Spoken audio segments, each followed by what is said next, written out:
today. So every day we start fresh because we can't affect the past, but we damn sure can make a difference today. We're back with a new episode recap. 702 did not disappoint. It's definitely going to be a good season for sure. Carrie can't join me this week again, unfortunately, but our friend Nikki is joining me. Hey, Nikki. Hi, guys. I'm back.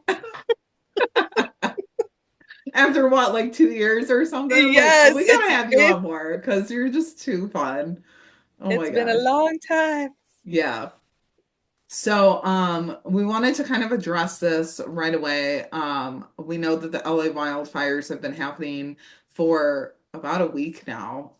And so the rookie put out a statement earlier, and said that LA is the central character to the rookie, and they're so grateful for the real life first responders on the ground, and they're proud to support their efforts through Disney's $15 million donation for immediate response. And then we wanted to add that the cast has also been posting resources on ways to help the LA wildfires on their Instagram accounts.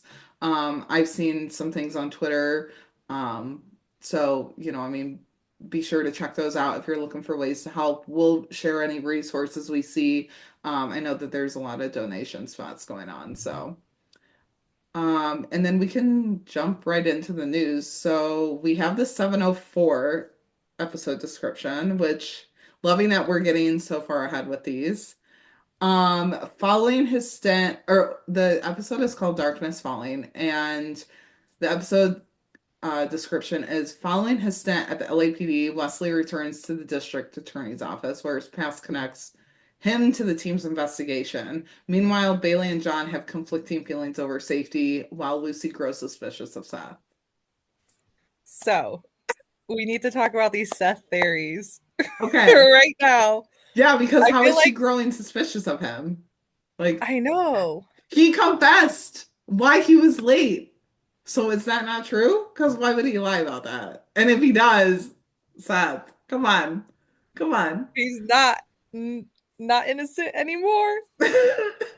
All right, so spill on the theories because you've seen them more than I have. So, There's a bunch floating around. So, like, I think the biggest one was before, like, this whole cancer reveal from him in last night's episode, was that he could possibly be Tim's long lost brother. We know that I Eric can has see been that. pushing for his mom to come on to meet her. Yeah. And so I feel like everybody was like, we're going to have family members coming in this season. Mhm. Maybe it's his mom. And now all of a sudden we have this young, cute little guy that kind of looks like Tim. They got the same haircut, same complexion. So, And in yeah, one that was, interview, Derek did say that Patrick is like 22. So I feel like we could probably tie that age to Seth Ridley. He seems young. He looks young. yeah, because we know squat about Tim's mom. Yeah. But we know that his dad was kind of iffy. So it could be possible. We never I mean, know. it's better than the theory of him being Tim's son, Son. like a long lost son. I'm sorry, I just don't see that. But it is possible. Again, knowing his age, it's possible. But I just can't see it. No, So, Tim would have had to have him when he was like 20 to 22.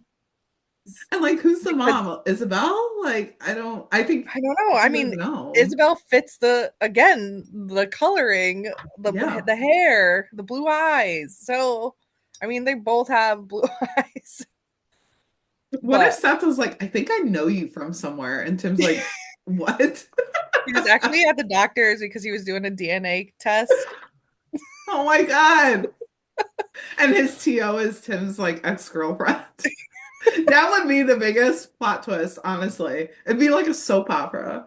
I know. That's why I don't think it would ever happen in a million years. But like, just I don't know. Theories are always fun in that retrospect. Like, Yeah. they don't have to make any sense. They can be so unhinged. Yes, because Yeah. we know half the time I love Alexi, but he's not that big brain to come up with something Yeah. that crazy and intricate. I don't think. But yeah, no, definitely the whole long lost brother. I said that tying into that was that I thought maybe he found out where Tim was and kind of like got into the idea of like, how am I going to get close to him? And that's why he went through the academy and like Yeah. specifically like tried to get for their specific station and all like that. But Wait, again, so is it kind of like a Samurai Jack Damon thing in Chicago Fire? Because that's what it oh my sounds god, like. yes, I forgot about that. Yeah. I Yes. don't know. It could be See, possible. It could the be. plot just lives in my subconscious. You so badly want it to happen on another show.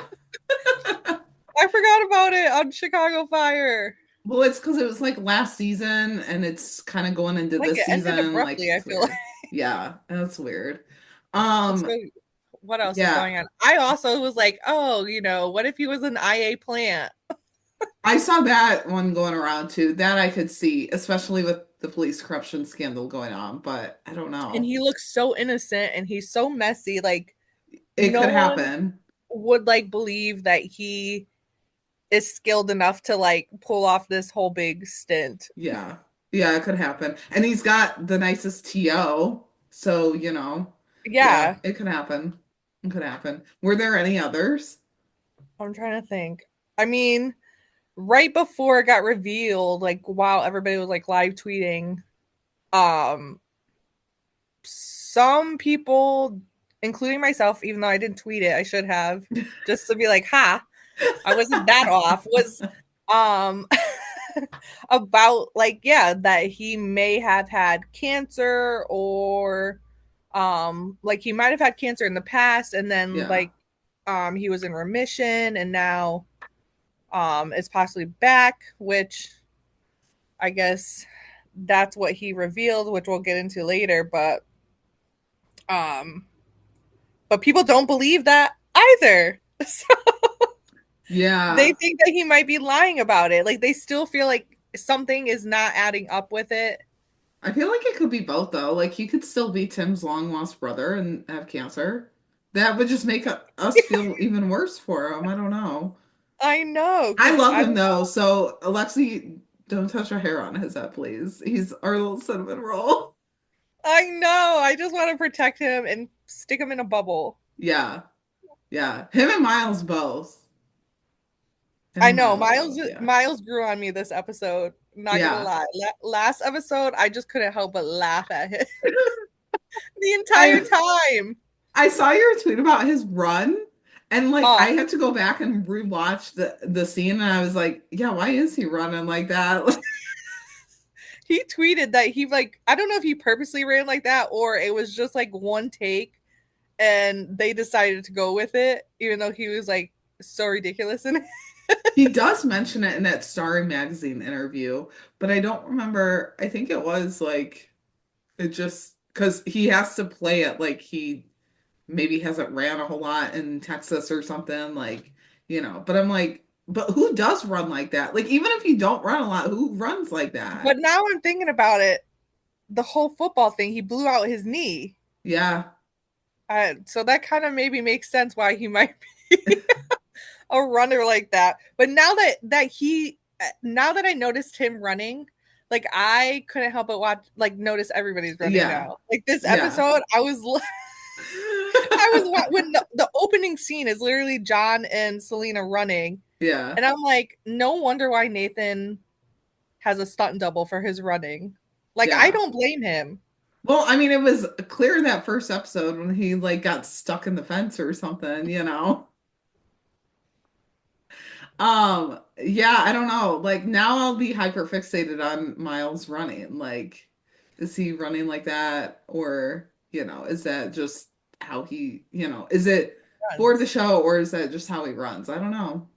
I don't know. I don't know. I know He that, is tall, so yeah. I know that Derek said in the Starry Magazine interview that like they had to make it seem like he is a rookie in a way because what he did in Texas is definitely not how they do it in LA. And like he might not have had as much action that he's gonna see in LA.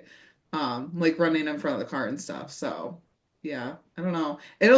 I don't, what was your first thoughts and first impressions of them, like as a whole? Like when they were in the locker room and like we saw them, kind of in the roll call scene and stuff.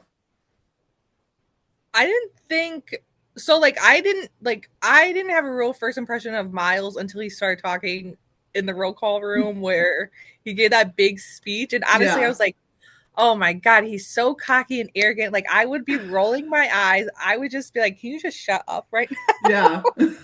Like, this is so over the top. Yeah. But I get it. Like, he wanted to make like a good first impression and like seem really cool and Yeah. unaffected by everything. But he's got to find like some kind of balance, which Hmm. he definitely is going to find it because like how do I put this?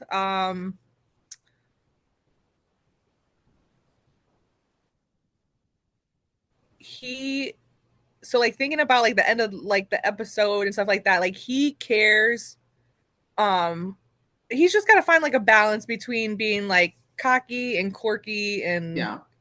where it's like not so over the top about everything, like just like which I feel like we'll get there with him. Yeah. Like I feel like that's gonna be part of his like growth. Yeah. Because like this episode, he didn't seem so cocky about everything, No. except for like that one scene with Tim, like when he first gets to the station, until Tim like completely reams him a little bit. Yeah. But Patrick, for Seth, yeah, no, I thought he was like a cutie patootie. Yeah. I'm like, oh man, I really hope he lasts. Like, I I don't want him know. to wash out. I know. I'm like, don't let him get eaten by these old TOs like Yeah. Tim coming It's a for good him thing that he already. doesn't have Tim as a TO. Like he said that this episode, and I was like, yeah, because you wouldn't have made it this far, dude. He wouldn't have made it 5 seconds. No, he wouldn't have made it past the locker room. Let's be real. Like the way that anytime he's around Tim, he's like, I'm staying clear of you. Like I even when know he's like so. It's like, is he scared of him, or are we going back to the theory like, oh, he's trying to do everything in his power to like avoid Tim? yeah, yeah. No, it's so funny because like even when Tim like walked over to gloat, like Seth kind of like moves out of the way.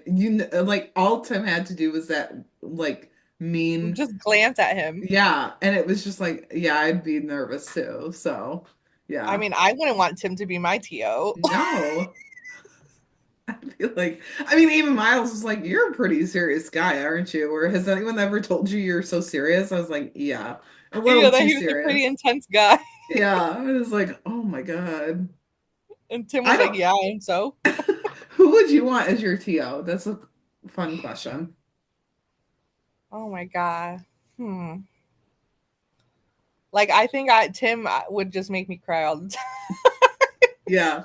I wouldn't I even have to don't wash out of the rookie program because I would just quit. I'd I be like, yeah, no, I can't do this if this guy's my TO. no. The stress of the job already is going to eat me alive. I don't need my TO adding like Yeah. 10 times that on top of me. Yeah. But like out of I Angela, Nyla, Lucy, John. um I think for me probably Lucy would be a good Hmm. fit Yeah. because I think I would need someone who's going to like give me the confidence, like be stern when she needs to be, but like nothing's going to be overkill. Hmm. Like I feel like she's going to be the one that adapts like the easiest. Yeah. For yeah, I'm trying to yeah, me cuz like with new things, I'm very shy, which is Yeah. I know it's hard to believe, but I am like meeting new people, like doing new things, like I'm very much try to make myself invisible. Hmm. So I feel like she has the type of personality that's going to allow me to come out of my shell without Yeah. feeling like a complete ass. Yeah. Yeah. But I feel like Nyla would be good to insert some of like maybe to toughen me up a little bit. Hmm. Yeah, I was gonna say Nyla or Angela for like the tough love part. But definitely Lucy, I think. But like at some point, you have to have the tough love because we even saw Lucy kind of struggling with that. So Yeah. yeah, I would say like an in-between of Lucy and Nyla, for sure. Or even Angela, but yeah. Yeah, that's why I think it's like good that they occasionally will switch TOs Uh-huh. so they can get like a taste of like Yeah. different teachers and learn lessons from so they're all like well round. Yeah. Yeah. So like we saw I was gonna mention it later when talking about Celina about how like one of my favorite scenes in the show between like Lucy and Nyla when it comes to um learning to fight for like your size. Yeah. So like I was gonna mention it about like when Celina was fought that the guy um in one of the scenes during the plain clothes day when she Mm-hmm. tells Nolan like it would have been good. I was like, now that her and Lucy are roommates, like are they talking about these kind of things? Are they having these kind of sessions with Yeah. each other? Or, you know, it would have been fun to like see something like that with her and Lucy or her and Nyla. Yeah. But I Yeah. don't think we'll be getting that because she's already at that point. Yeah. Yeah, but like, I mean, all of the rookie pairings that are like OG or like, yeah, original like TO rookie pairings have all been like male female dynamic, whether it's like the TO or the rookie. So to have Miles and Tim together, it'll be interesting to see because they're both kind of cocky in a way. Like, even Tim lately has been like in his cocky era, and I'm like, okay, you need to like settle here. Like, you're not like he's almost like giving like season one Tim Bradford again, where he was like, I mean, I am the best TO officer to John. I'm like, okay, yeah, you might be, but also like, can you just not be cocky for a minute? Like, so I feel like it'll be I don't think it'll be a power struggle, but I wonder at what point do Miles and Tim like try to like outdo each other with like their, Mhm. phrases or like their actions or anything. I don't know, because like they're both like they've been around the block too, as far as like work wise. So I don't know.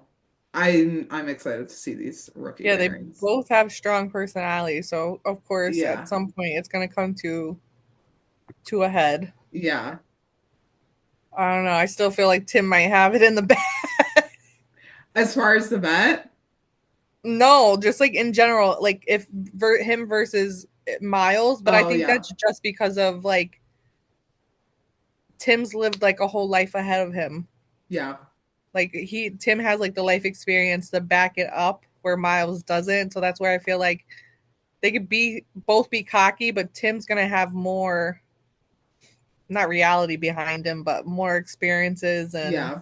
and Yeah. history behind him to like back up everything that he's saying and doing and Yeah. Yeah, for but sure. listen, I don't know.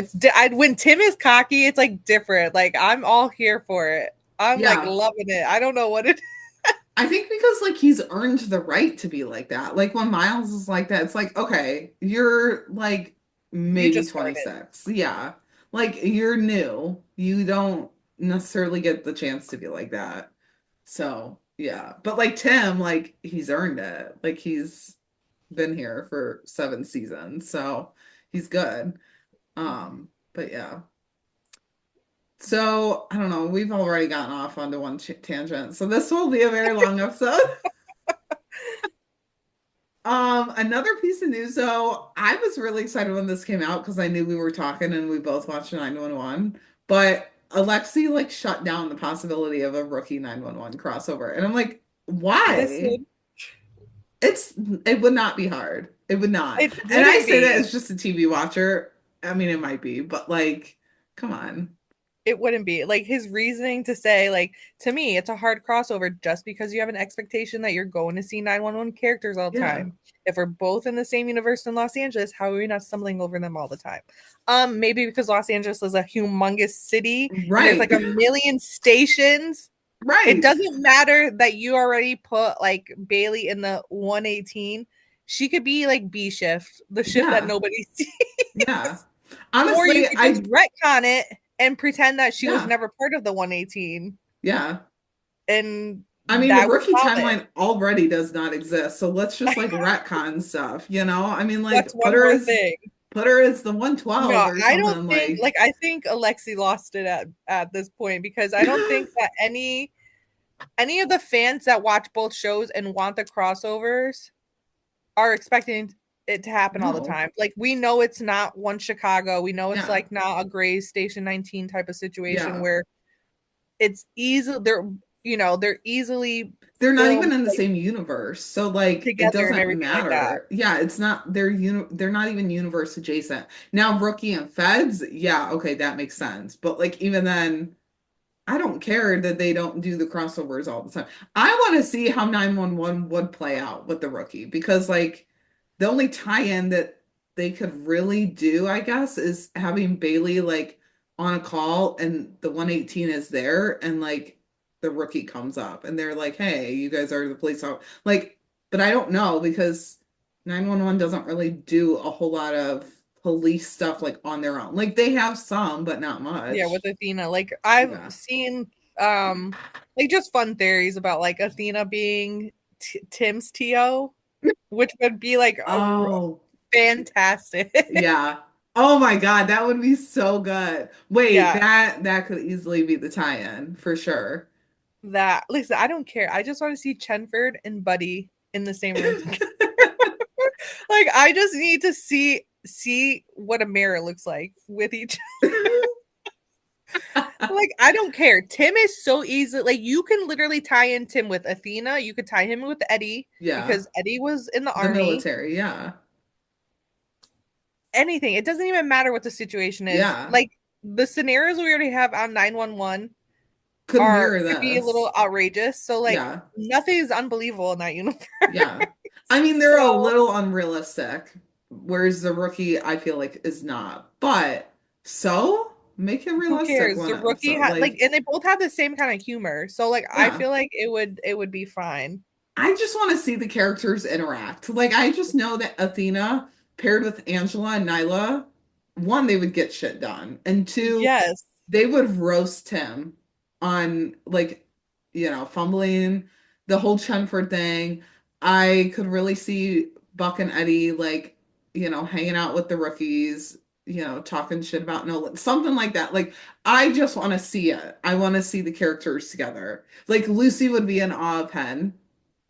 Yes. And so would Celina. I just want to see it. And Alexi was like, "No, you're not gonna get it." I'm like, Someone tell Ryan Murphy to do it and then "Yeah, tell Lexi that he just has to go along with it. Like he yeah." has no choice. I mean, shit. Ryan Murphy like merged Lone Star and 911 together for an episode, and they're in separate states. So I think it can happen. Let's Like, go. ABC. Anything can happen. Wait, I'm telling what? you. Yeah, I'm yeah. telling you. I But mean, I yeah, don't know go. how the whole different nights thing would work, but so put it on Tuesday. Put it Who earlier in the cares? week. Like, it doesn't I'll matter. take an hour. I Yeah. don't care what show, vice versa, it happens on. I just want it. I almost don't even need all of the characters too. Like I could settle for a couple of characters, you know. But Yeah, also if like we're gonna do the crossover, give us all the characters. Just put them all in there.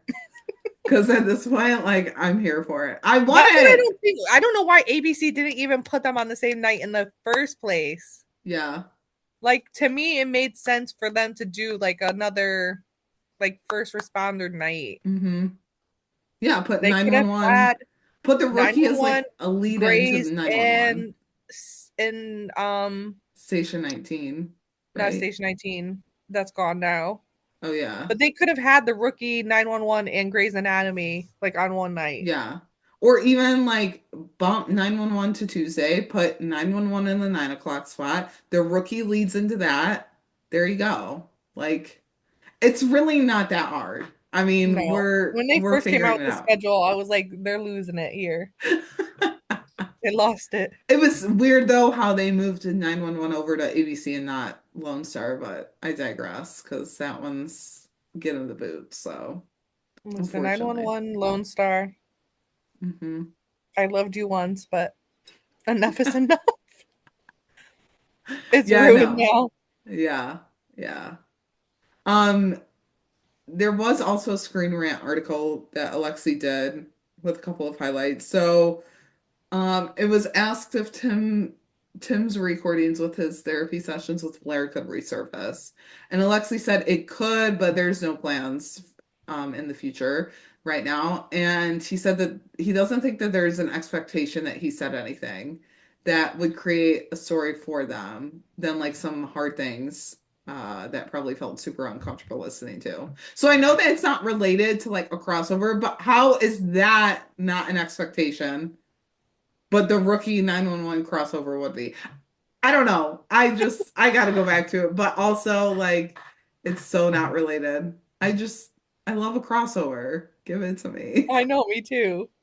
And there's so many parallels. So, like, Yes. And I feel like ever since 911 did move over to ABC, it's been talked about. Like, try yeah, it. because more and more people, like, I don't know, like, I feel like more of the 911 fandom started watching The Rookie this year. Yeah. Yeah. So, I don't know. Just try it. Just try it. Um, Alexi was also asked about going back to the Screen Rant article. I'm all over the place today. Alexi also was I'm along for the asked ride. when it came to creating Penn and Ridley, were they building their personalities around who would challenge Lucy and Tim the most? And Alexi said it became fun, like it became the fun of who do they get, who's a better foil for them. Obviously, Tim needs someone who's not as scared of having him. Seemed like a good idea, whereas Lucy, like, having somebody who works her last nerve constantly in his like earnest, kind of sweet way, will, kind of be a good foil for her. So there was that. And then he also said, or he was also asked about Tim and Lucy with Nolan at the training officer table together, and the trio's comedic. And will we see more of them? And Alexi said it's interesting because Tim was the training officer in the beginning. So to see Nolan and Lucy there now, like, and they've got to a point where they're, at that table, it shows the growth of the show. So do you want to take the parade article with Eric? Piece of news? Sure. Even though I did not read this It's or watch okay. it if it I was a pulled out video. the highlights. It's fine. So Eric did an interview with Parade. So he touched on the fact that we're going to see Tim in a support group trying to work through everything. Now, I don't know what the expectations were from the fandom per se, but I didn't think we were going to be getting any of this in the first two episodes or maybe like the Oh, first couple episodes, but apparently like the fandom felt like we should have gotten it right off the bat. okay. Um But Eric but wasn't really like, or not Eric, Tim wasn't, he was affected by it, but not really by the Blair stuff. Like he was affected by his friend, like, you know, fallen, dying. yeah, like I think it's going to come, but it's going to take time. Like I don't see Tim like after the Blair stuff like just jumping right back into therapy. Yeah, Like I still think he's going to have to process getting comfortable again to bring himself to get there. yeah. But he also mentioned some scenes that might be very funny. Yeah, I didn't understand that part of the Is this interview, but supposed I to was be like like, about the okay. therapy group? I Like, think so. But I was kind of like, how is that funny? I don't know. I don't know. I feel Uh, like sometimes the one good thing about the rookie is that they can have like a serious scene and still lighten it up a little bit yeah, with a little bit of humor. So I'm sure it's probably gonna start out maybe funny and with humor and then get serious. yeah, I could see it happening that way, but yeah, I'm not quite sure what he meant there. yeah. But yeah, no, I'm excited. I think everybody's looking forward to Tim getting his therapy sessions in and then working on himself so he can be better, and the whole big thing about getting back to Lucy, which we all want. Yeah. And they're gonna get there. I have no Yeah. doubt that they're gonna get there. I'm Yeah. It's just gonna take time. We can't expect everything to just happen immediately because then it's not Yeah. satisfying. Yeah, there's no payoff then. Mm-hmm. So, yeah, I wonder if I kind of hope so, at least that we get to see a little bit of his therapy sessions. Like, because we only saw him like walking into Blair's office and being like, I need to talk to you. Like, we never got to see him like sitting there, you know, Mm-hmm. like talking. I mean, I guess we didn't. Well, we did a little bit with Aaron too, but I would like to see it happen more so with Tim and like them kind of unfolding his family history, not even so much like all the Lucy stuff, but the family history. So, and maybe that's where we find out that he has a secret brother, long lost brother that Tim knows about, but he just doesn't know that it's Seth Ridley, you know? There you Um, go. yeah, No, I think last season, because it was a shortened season, they had like a lot to pack into, so like a yeah, lot of stuff got gypped out of the season. yeah. So now that this season's supposed to be like focusing more on the characters and going home with them, like I think we might have a better shot of seeing a longer version of those therapy groups. Yeah. Hopefully. Hopefully. Yeah. Or at least just like more than a line of dialogue of like, I Hmm. need to talk to you, you know. There was also another TV Line article. They've been like cranking out the interviews, man, with I know. Alexi. And they said, or Alexi said the ambush scene with James and Nyla is something that they lean into. The one when like Nyla went home from work and that concerned citizen like confronted Hmm. her. He said that tension has always been baked into their relationship. He's a community activist, and the community he serves has had some really problematic relationships with police officers, and he's married to one, so it'll make it a little bit difficult. Harper, meanwhile, knows that the LAPD is not perfect at all, but how does she go to work every day and come home to not feel judged is kind of the ultimate question. So they're going to lean into that and push on that conflict, which I hate, but I also love because it gives us some good drama. So I know. We get to see them more, but yeah, not in a good way. yeah.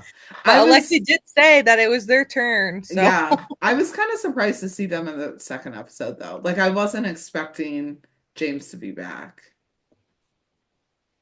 But the community policing storyline makes sense for James to be there for. So, Mhm. yeah.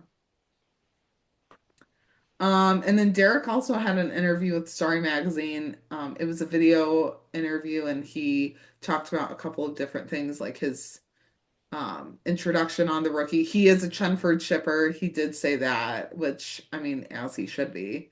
So that was fun to listen to. And then Makia also had a Collider interview. They've also been sharing a lot of interviews too. I know my Um, friend Therese. oh, that's your friend? Yeah, so she's the one who did all so she's the one who was in all like the videos, like the, Yeah. the video interviews. Yeah, and she did such a good job. Oh my gosh. I love it. I I love was her so interview excited style. for her.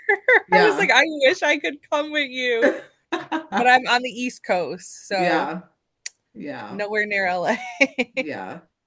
She did talk to Makia about Nyla and James, and Makia said that they do really love each other and the relationship's hard. We get a peek into their life this season, but they're gonna work together, but also butt heads.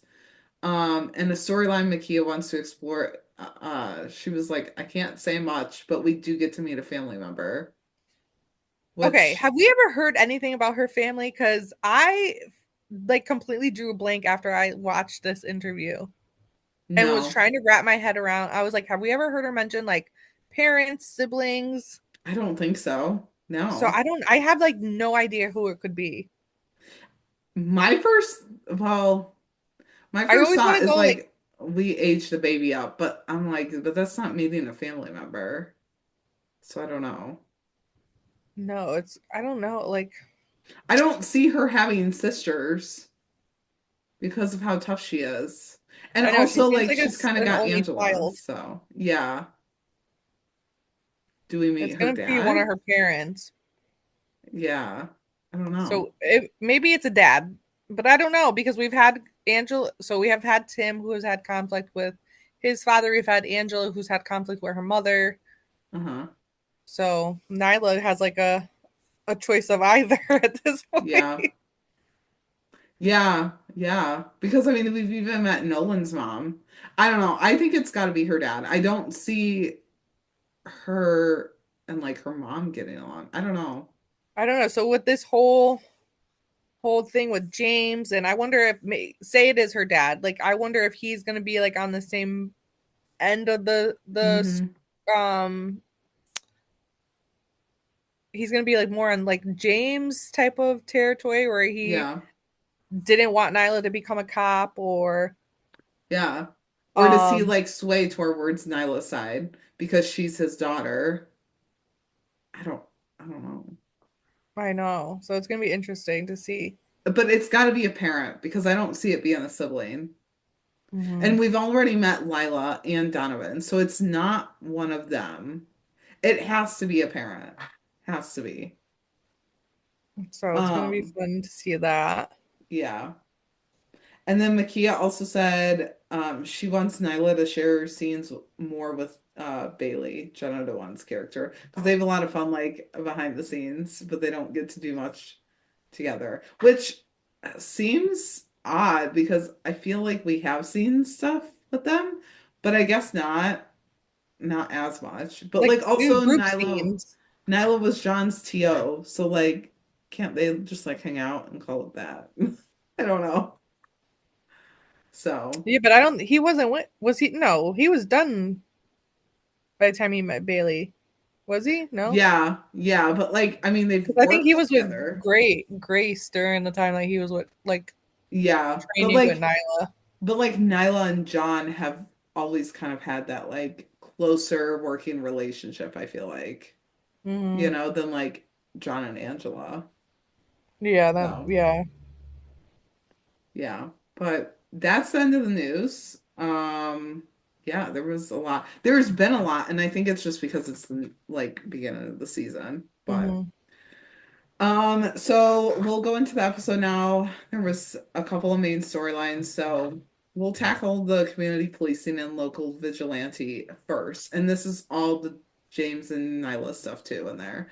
So Celina and John are chasing after someone on a rooftop when they see the masked vigilante who just kind of, like, waves to them from the ground. And I was like, all right, that's, like, nonchalant, casual. And Selena's confused on how to radio it in, but, John's like, it's a masked vigilante. Like, you're just gonna have to say that. So that's kind of the end of that. Like, the cold open, I feel like this was one of the few times where the cold open, like, led to the rest of the episode. Because a lot of the time, the cold open's just like some random case, like the car with the Hmm. bees or whatever. So, um, so then we open the episode and we see Nyla and James at home. He's looking for his keys, but, because he has to go to some meeting with his captain. And so they're in the play kitchen, and Nyla's like, are you nervous for this meeting or whatever? He asks her what time she'll be home for dinner, and she's like, is the group of people coming over our friends or yours? And he's like, they're activists, so they're mine. And Nyla's like, yeah, I'm not going to that. So she tells him that she's filling in on patrol for the day, and the cases are piling up. So that's why her and Angela are back in uniform. He brings up the latest corruption scandal and, tells her people want answers. And she's like, and I would tell them the same thing that, I'm telling you, and is that we're handling it. And so James um, says, like, yeah, or the police force is handling it now, but, historically the press moves on and it's all swept under the rug.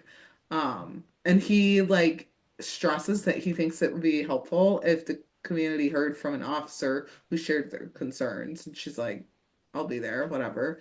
And so then we go over to James and Wesley walking through the station. And this was where I was just kind of like on the rewatch. I was like, this doesn't make really any sense, but also the timeline's so screwed up. James says that his boys are obsessed with the masked vigilante case. And Wesley is like, yeah, Jack is too. Is this child not like 3 or 4 years old? Like, Like, I don't understand that. like I can't imagine that Wesley and Angela are just letting him like look at the news about this. Right.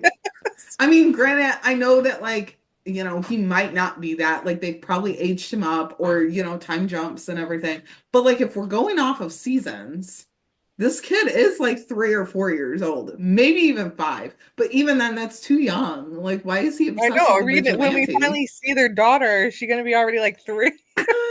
Probably at this point, because they had the chance to say her name and they didn't. And I'm I just like, know. can It's we get driving the me name? crazy. Like, it's When are so they just gonna dumb. tell us? It's so dumb. And I know that I should not like be hyper fixated on that, but like I am. Just tell us. I want to know what the big secret is. At this point, I'm surprised that no one's came up with a theory or just like nicknamed her something that like they would tell us the name and we'd be like, no, that's not her name. Like, I'm surprised that no one has. Um, so then Gray comes up to them and says the captain wanted him to sit in on the meeting with James too. And so Nyla and Angela walk up to their guys in uniform. I loved this moment because it was the two couples that like we need to see Hmm. more of. And Wesley brings up the first day that him and Angela met, which what a callback. They're really giving us all the callbacks I this know, season and so far. today is I think the anniversary of their meeting. So Oh my gosh, it is? I Oh, think I I love think that. I think I saw it on Twitter today that today was like the anniversary of Yeah. their first meeting. Oh, I love it. I love it. I know. So then Detective Graham comes down the steps, which, like, I don't know how to feel about this guy. I'm like, dude, I guess I don't know him well enough yet. And Nyla tells him not a word. He thanks both of them for their sacrifices to fill in on patrol. And Angela kind of jokes around with him and she's like, "You've owed me $200 since the Super Bowl. I want my money." Wesley the entire time is fuming on the Oh my inside. god. He could not contain himself. Like if you just watch his face, it's literally twitching because he's Yeah. like trying to keep a straight face, but then like he's Yeah. giving him such a dirty side eye. Yeah. And like no one notices.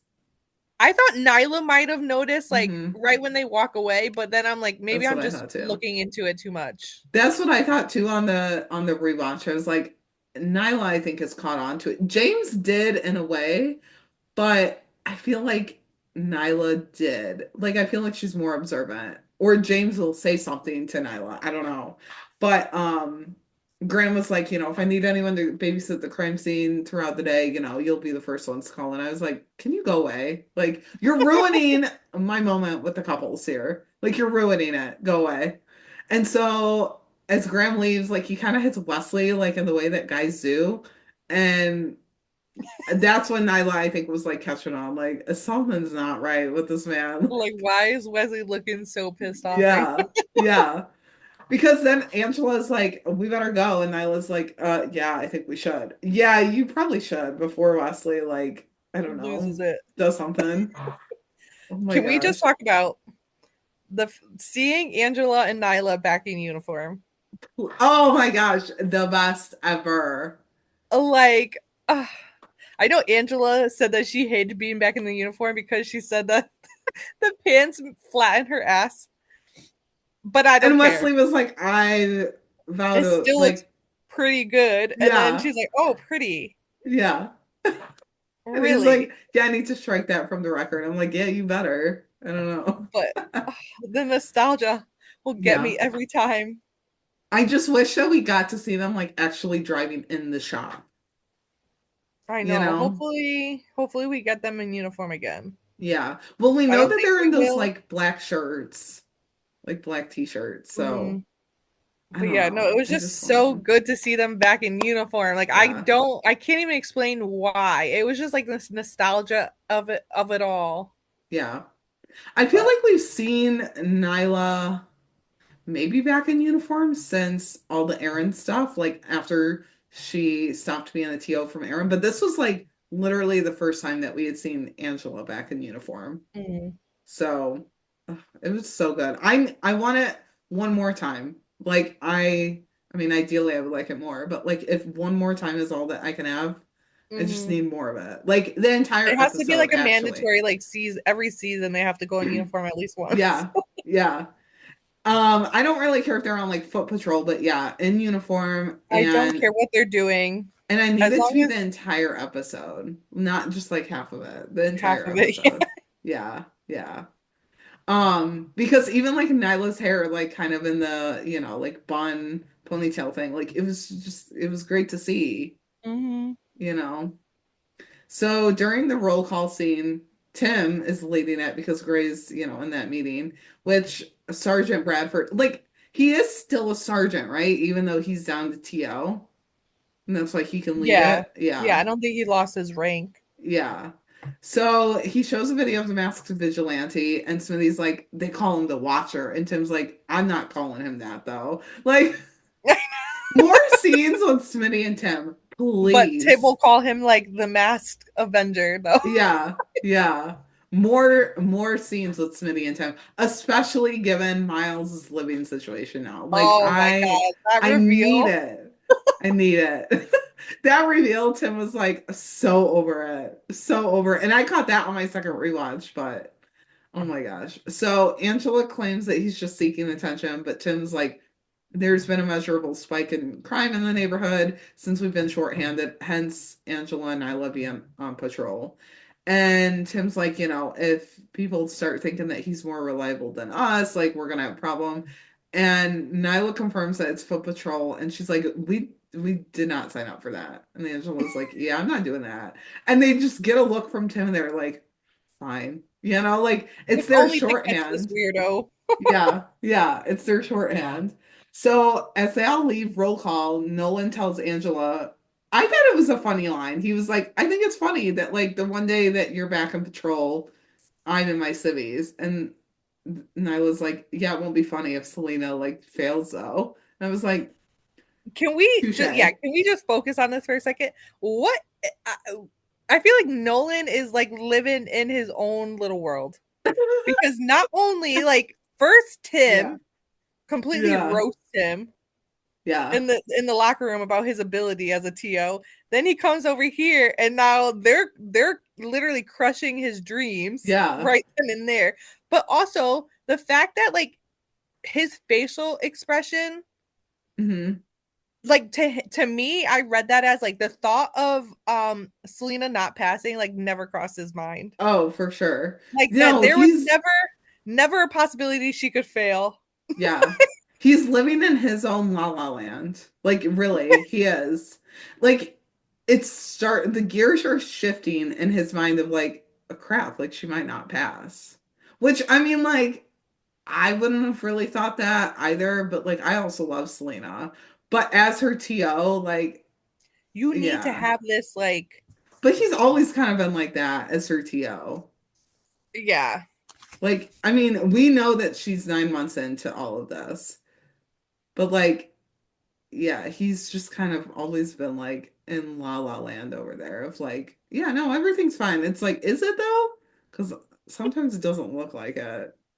That's Sean Nolan though, I guess. So I know. you gotta love him, but you're also like, how? Like, why are Listen, you like this? this might be You a know? bad thing to say, but like with he's been like I've actually enjoyed watching him these last couple episodes Yeah. because he's not surrounded by Bailey. See, I don't mind them. Like, I don't. And I'm not just saying that, like, I don't, but I'm also like, if they were like in Chenford's position of like working together, going home together, like all that, then I would probably be more annoyed. But I mean, they're not, I don't know. I don't like hate them, but I'm also not like, yeah, give me Like more of I have them. not missed Bailey a wink the last two episodes. Like I actually forgot that she existed until I saw the promo. Oh my So God. bad to say.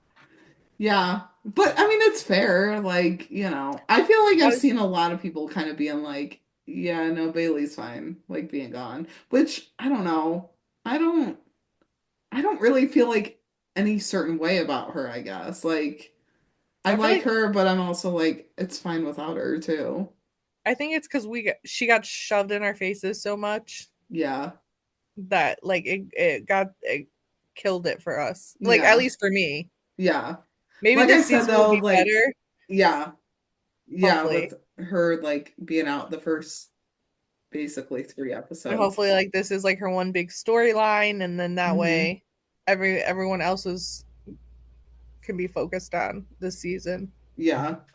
I don't know, like I said, like if they were working together, going home together, like spending all their time, I would be like, okay, this is a bit much. And I don't know why I feel that way about Chenford, or I don't feel that way about Chenford, but with them, it's just different. I don't know. I can't explain it. It's just different with them. No, I get it. I get it. Yeah. So, um, then we have Nyla and Angela are getting out of their shop to start foot patrol, and Nyla tells her about James and the dinner that he's having. And I love how Angela's like, thanks for the invite. And I was like, yeah, you wouldn't want to be there for that. I'm like, I just love their relationship and their dynamic. And so Angela asks how things have been since the scandal broke, and I was like, tense. We're having the same conversation over and over again. And I like how Angela like kind of brought her and Wesley into it, and she was like, yeah, we were at that place too, but it's easier now that he works for the DA's office. Um, so I mean that I liked that just because like they are really the only ones that like can connect to each other because they have the same or similar type of relationship. Um, and so then they see someone push a woman to the ground and take her bag. And he like starts running and then trips. And so Nyla takes him down. And as Angela's cuffing him, she's like, two babies each, and we've still got it. And I was like, Listen, that whole yeah. scene was so funny. Oh my god. Like I was not expecting his pants to fall off and Wait, then I have to fall. go back and rewatch that because I did not catch that even on the second rewatch. That his pants fell off? Yeah. Is that why he What? tripped? I thought he just Yes. tripped like over something. No. So like he snatches the purse, starts running, and then his pants like immediately fall. He trips on the ground. So like Angela and Nyla are able to like catch up to him pretty fast. Stands back up, tries to keep running, and then that's when Nyla completely just like knocks him. Oh my gosh. You need to go rewatch this. Yeah, I do. I do. I Yes, do. I can't. Wait, I just cannot believe you didn't catch the pants fall. No, I thought he just like tripped over something like on the sidewalk. I didn't Oh think my it god, was his no, pants. no! Like, and of course, like last night when I was watching it, I of course took like a sip of my soda at that exact moment. I almost choked because like I wanted to laugh, and I was trying to swallow at the same Oh my time. God, that's the worst. That's the worst. But I will watch Nyla knock people around all day long. I Love mean, her same, her and same. Angela. Like just to go back to the point I said earlier, just having them back in uniform, like Yeah, it's just nice to see them with everyone. Like yeah. oftentimes now that they're detectives, like they're separate, and even though like they incorporate them into the storyline, like they just still feel like far off. Hmm. But I think that's part of the reason why like I miss them being on patrol so much is because now Yeah, they feel like I don't know, it just feels like everybody is cohesive, like together. I don't know. Like I yeah, said, Alexi definitely needs to do more days like this. yeah, Like, of course, like yeah. we want everybody to change and grow, and change is great, and we But want I to see feel like progress. But it's it's a good to nice like to take them remember back where to we their came from. roots. Yeah, take them back to their roots. Um, so then Nyla asks John how Celina's doing, and he's like, yeah, she's doing good. I'm the one struggling though. I'm like, yeah, because she's got her shit together. She can handle it. Like, our girl's doing it. And so he tells Angela and Nyla about the home invasion, and how he took the lead, and it just like came natural to him, which I mean, I guess, like, yeah, he's been a cop for so long, but also like as a rookie at this station, like how plainclothes they went. He had Talia, but still, like, dude, stay out of it. So Harper and Lopez are later talking to the guy that Ridley and Chen brought in and asking him why he was trying to leave the scene before the ambulance arrived. And he was like, I was taking my mom to or taking my grandma to church, and I was like, with a bullet in your shoulder, and I was like, that sass. I missed that. Like she has that sass when she's a detective, but like when she's on patrol, it's just different. It's It hits different. different. Yeah. And so Angela says that, like with more cops in the neighborhood, you'd think the watcher would pick a different day to escalate, but, didn't happen. So Angela has an idea though. They end up like teaming up with Tim and Ridley to kind of lure the watcher into a situation. And so Harper and Lopez interview that suspect who we find out is a former cop. And he's like, yeah, I just wanted to make the neighborhood safer, but I didn't shoot anyone.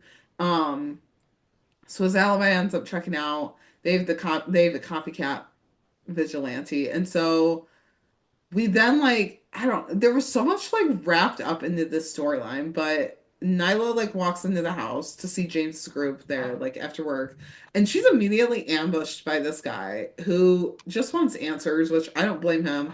But like also Nyla just got home from work. Like she has a very taxing job. Let her walk in the door and get changed. And Yeah, so give her a minute. yeah, like shit. I mean, even her facial expression, like it was written all over her face Oh, she that was she did not want immediately to be like there. fuming. Like, Yeah. listen, we all know that like Nyla already doesn't like to be cornered, but now Yeah. this is like an extreme version of being cornered. And like in her own house, like leave her alone. And yeah, like immediately being judged Yeah. by that guy who was like, telling her like, oh well, I know you're gonna give us the same spiel, but you better not. Like, Yeah. I was like, okay, George, back off. Like, come on. It's not like it is serious, but also like, can we just move on here? Or like let her have a minute to just chill. But she ends up like going to change, but then go like decides to climb out the window. And go listen, I was to not expecting that. no, Like no. when Nyla was looking out the window, like I thought it was because she Someone saw was like the there. vigilante That's what I thought too. or something, because I had missed. No, was the plot where they get the copycat? No, this was after, right? The plot where they get the copycat is after. Yeah. Yeah, so I had like I said, on the rewatch I caught it, but like live tweeting and watching the show, I Mm-hmm. missed some stuff with the vigilante. So in my head, like I thought Nyla was gonna see the vigilante like outside her window Yeah, for no, I some thought she reason, would and it was too. gonna be connected like to the like this meeting, and Mm-hmm. not because she was gonna jump out the window. But we should have known because She she's did jumped that out a with window to Donna. escape before in a Yeah. situation. Yeah. And I saw someone tweeted that and they were like, my favorite window climber outer. And I was like, oh my gosh, yeah. I forgot that she did that with Donovan that one time. But yeah. So so she goes over to Lopez's house and they're being all cute, like on the couch. Again, we deserve more domestic scenes with them. Like this little bit was not enough. I need more of it. I know we need Wes, to get those days back. yeah, yeah. Wesley's being all cute though, trying to stand up for James when Nyla comes in, and he realizes that he's not helping, and he's like, "I'll go check on the kids." All right. Side note: where's the baby's name? What is it? Still It nothing. was another perfect time to say something, and they were just like the kids. Give the child a name. I'm begging. Like this scene where they reveal the kid and or the daughter and her name, it better be like monumental Right. for the fact that they're hiding it this badly. Oh my gosh. Yeah, because wasn't it talked about at one point, or was it kind of hinted that like it could be someone that they like cared about? Like, I don't, at this point, I don't care. Just give us the name. Like, I know, I'm trying to think back. and can it not be I like a know really traditional name? Because I feel like that'll be so anticlimactic. Like, I think Aaron mentioned it at the con, but I can't remember exactly what he said. But that's maybe where it came from, where it might have been like yeah, somebody after somebody, you yeah. know? I know that it was like really talked about at con and they were like almost gonna share it and then they didn't. Which, yeah, I'm glad that they didn't, but I don't know. I just like I wonder when we'll get it. If it'll be like episode 10 or, episode 4. Like It I don't better not be know. the finale. No. The child's been going for so long without a name. I remember at con, even Sean and Alyssa were like, yeah, it's bothered us too. I'm like, well, yeah. Why wouldn't it? Like, I don't Because this know. is all anybody's going to ask you about. Right. It's all that anyone really cares about. Like, I mean, we I love know. everyone Unless in the there's show, like a but big storyline coming up with the kids, yeah, there's really no reason to still be hiding it. yeah. It's got to be like some big storyline with the kids because they've had chances to mention the name in like passing. So it has to be something really monumental, not that traditional or something, and just like a big storyline, which I honestly wouldn't hate. Just don't hurt the kids, but like, give us a storyline with like Jack and, baby Lopez or something. Like, I don't know. Who's probably not a Something baby like, anymore, yeah, she's according to this a full-blown timeline. toddler. Like it's and so James then texts Nyla and Angela jokes, saying that she should tell him that they're doing a spouse swap. Wesley will go over there and Nyla stays at the Lopez house, which can they actually do a spouse swap? I would be Like, down for a sleepover. yeah, yeah. It's like the show Wife Swap, but like it's not for a full week. It's just for like a one One night. night. Yeah, yeah. They, James and Wesley like bro it up, and Angela and Nyla are just like, talking shit about them or something. Like, give it to Except me. like it would be like Angela and Nyla like whooping it up, talking shit, like Yeah. having fun, and then it would like go to say like Wesley went to Nyla's house with James, and it would just be them like sitting there depressed that their wives are mad at them. Oh my God, it would. It would. That or well, Wesley can't like legally tell James what's going on with Detective Graham, but like he could allude to it. And then it would be like, oh shit, like there's some, but then like James would have to keep that so from Nyla, so like he can't tell And he her. would not be able to do that. No, no. So Nyla and Angela the next day brief Gray on the vigilante case happenings. So yeah, they've got like details on who their copycat could be. So I loved how Nyla was like, yeah, someone like should go and tell the mom and bring her in or like check her alibi, but like it needs to be someone who's sensitive. And Gray's like, I'll have Nolan and Celina do it. They're sensitive. And I'm just like, yeah, they are. You don't want Tim to do it. Like, so yeah, so Nolan and Celina are on the way to talk to Imelda, the mom, and Celina gets traffic cam footage from Angela. She is the copycat, and should be considered armed and dangerous. But they pull up to like see the gang already there, which isn't good. So they call for backup. And there's like a whole ass firefight that goes on. Chenford and their rookies pull up for assistance. Miles tells Tim, he's like, what's your opinion on using these flashbangs? And Tim's like, go for it. Like, their dynamic is so weird because Tim's like, don't be so overconfident and don't be cocky and all that. And, your ideas are, not enough for LA or whatever it is. And then as soon as Miles suggests something, Tim's like, go for it. I'm like, so what is it? I think in that moment, Tim was just like, we're gonna get these guys and that's it. Like, I don't Yeah. even care. But the Yeah. fact, like, the man that you are, Tim Bradford, the shop was not even um parked, braked, nothing, and he was already had that door open and Right. shooting. Yeah. He's like, I'm not messing around doing this, you know. I So was they just get like, the oh, gang members to put down their guns and surrender. And I thought this was kind of funny. Just as John's like, okay, secure Imelda, she like runs and grabs one of the guns that were dropped. And Celina talks her down from it. Once again, she did the damn thing. Like she proved that she can handle it. And so Nyla goes home to talk to James at the end of the hold on. episode. Can we just go back to the What? Celina of it all? Yeah. I She blew was so good in that scene. She was. Like when she put out that line, I will be forced to end your life in order to save his. Yeah. Oh my God. Like my heart just dropped for her. Yeah. Like I don't know. It was just so perfectly acted and Her just it calm just hit voice. Yeah. in all the right spots. And then when she gave out the like that gut wrenching please, oh, Yeah. Yeah. chef's kiss. Her calm voice, like she handled it with grace. And I'm glad that others were there to witness that. Like, I mean, oh my gosh, it was so good. Oh, I love Celina. I Yeah, no, love it was her. definitely one of my favorite scenes in Yeah. the episode. Like I don't she just did fantastic. Yeah. And I once feel again like, proved that she's meant to be yeah. there. Yeah. I mean, I know that we've only seen 2 episodes so far of season 7, and like they've been a little bit different because we have the newer rookies, so they're gonna kind of focus on their mess ups more. But I feel like we've seen Celina really grow these last 2 episodes. Like she came back in season 7 and she's like more mature, like she's got her shit figured out. Like, I don't know.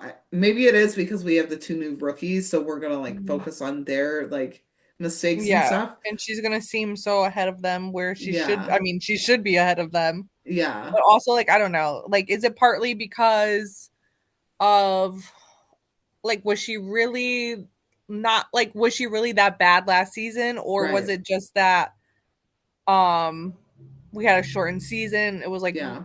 the just like the writing in general trying to like fit things Right. Well, and then like a and lot of Nolan and Bailey stuff. So he was like taken away from working with Celina where he should have been. mhm. But yet, like when she was screwing up, he was taking flack for it. And it's like, but he's not even there to deal with it. So yeah, I don't know. I think I don't think Maybe last season did. Tim and Lucy rubbed off on her. That's all I'm Yeah. gonna say. Yeah, that's true. I don't think last season did her any favors, really. Like, in terms of making her look like she's a worthy enough officer, I guess. Like, Hmm. I feel like it just kind of made her look like she was still in like month 3 of her TO or of her rookie program. So, yeah. Yeah, so I'm glad we're getting to see her shine a little bit. hmm I also just love Lisette, so give me Hmm. all of the scenes with her. Um, And so at the end of the episode, Nyla goes home to talk to James. She's pretty mad, but she's like, I don't think we should call it even. And she like mentions that she's worried that they got married too fast. And Oh, I said no, I was like, don't say that. why would you mention that though? Like, I don't I don't know why. Like is that something that's eating at her? Because I feel like you wouldn't just bring that up just to bring it up. But then there was like mention about like how her job is in direct conflict with something that he loves and like all of that. And they just have to Like, work through finding like a path for this. But I'm like, but you brought that up first. So is that like what's really bothering you? Because if so, I don't like where this is going already. So, yeah, I don't know how they're gonna fix it because we know Nyla's never gonna give up the job, right. and I don't think James expects her to, Yeah. and vice versa. Yeah. So I don't know. It's like it's kind of hard because it's like, um, hold on, I'm trying to formulate my thoughts here for a second. Like I feel like Nyla is gonna feel like James never thinks what she's doing is good enough. Yeah. But like what is enough? Like what is Right. gonna be enough? Like because it's never something like this is never gonna be completely solved. Yeah. Like it's gonna be an ongoing um like from James is like his fight is gonna be ongoing. Like it's gonna be an everyday thing. Right. Does that make sense? Like on the community angle, like they're never gonna get to a point where it's gonna be like completely fixed. Yeah.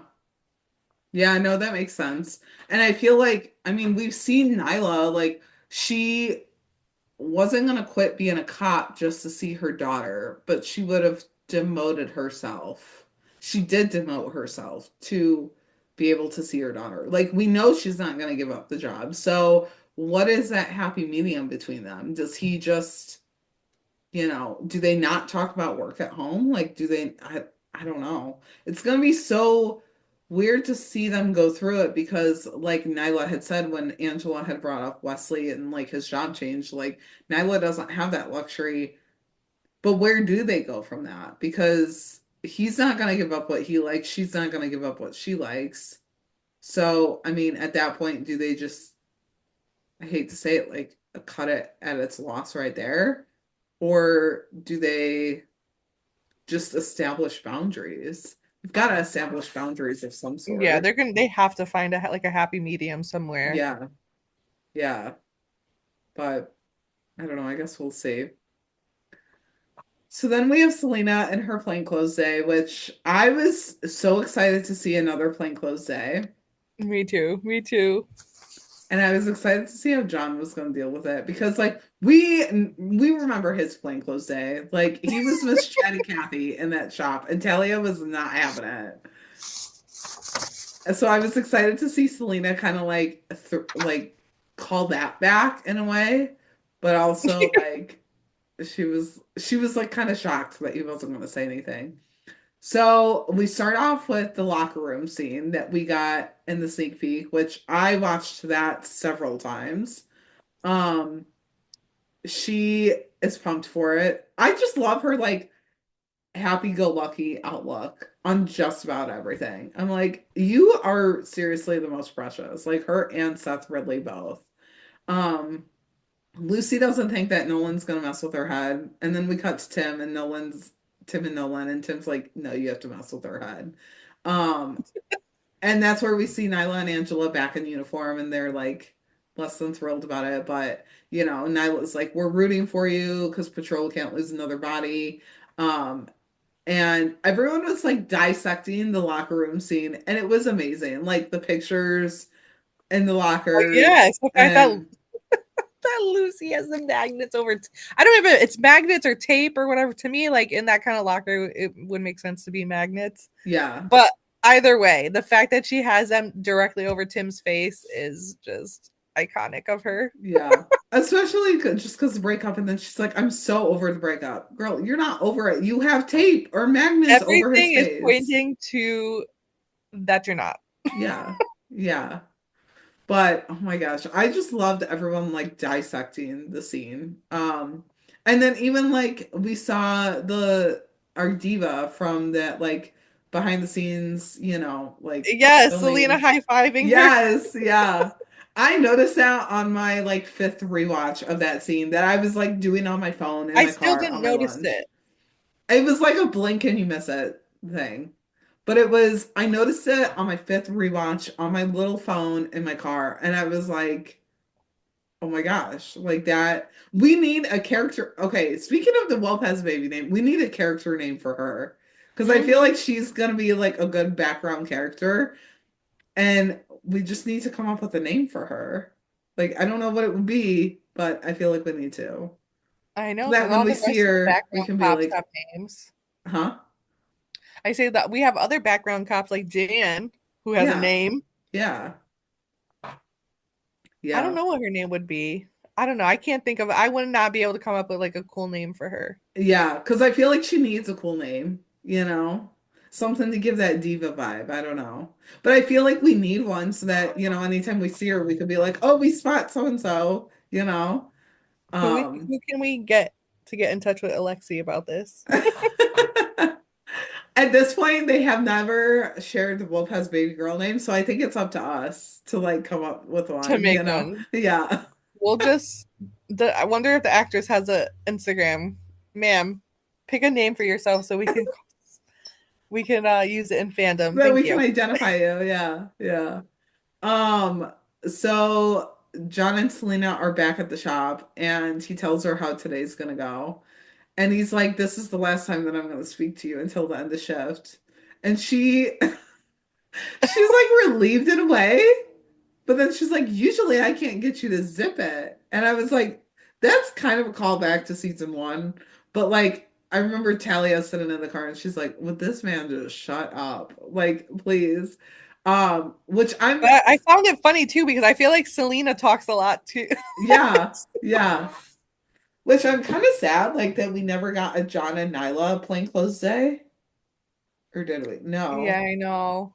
Because I feel No, like we that didn't. would have just been great, but it's fine. And so Celina realizes that he was serious and she's like, okay, well, I'm on my own. So I was like, I was actually kind of surprised that he did take it so seriously. But he's grown a lot since season one, and that he's not like a yapper, you know? Like he's not Mhm. just gonna like talk your ear off. Um, so Selena's driving and she's like, since I'm making all the decisions today, she puts a crystal on the dash and Nolan just looks at it and doesn't say anything. And I was just like, yeah, the math's like the gears are shifting in his mind this time too. He just like writes it down and she's like, damn, I thought for sure that would make you crack. I'm like, honestly, same. I mean, he had some willpower in that. So, we then get over to the home invasion scene. Selena's leading the scene. She's doing it. She's doing a great job. And Yeah, she's John, doing everything right. yeah, and like John just tells her to call it in and take over the crimes, and he takes over the crime scene.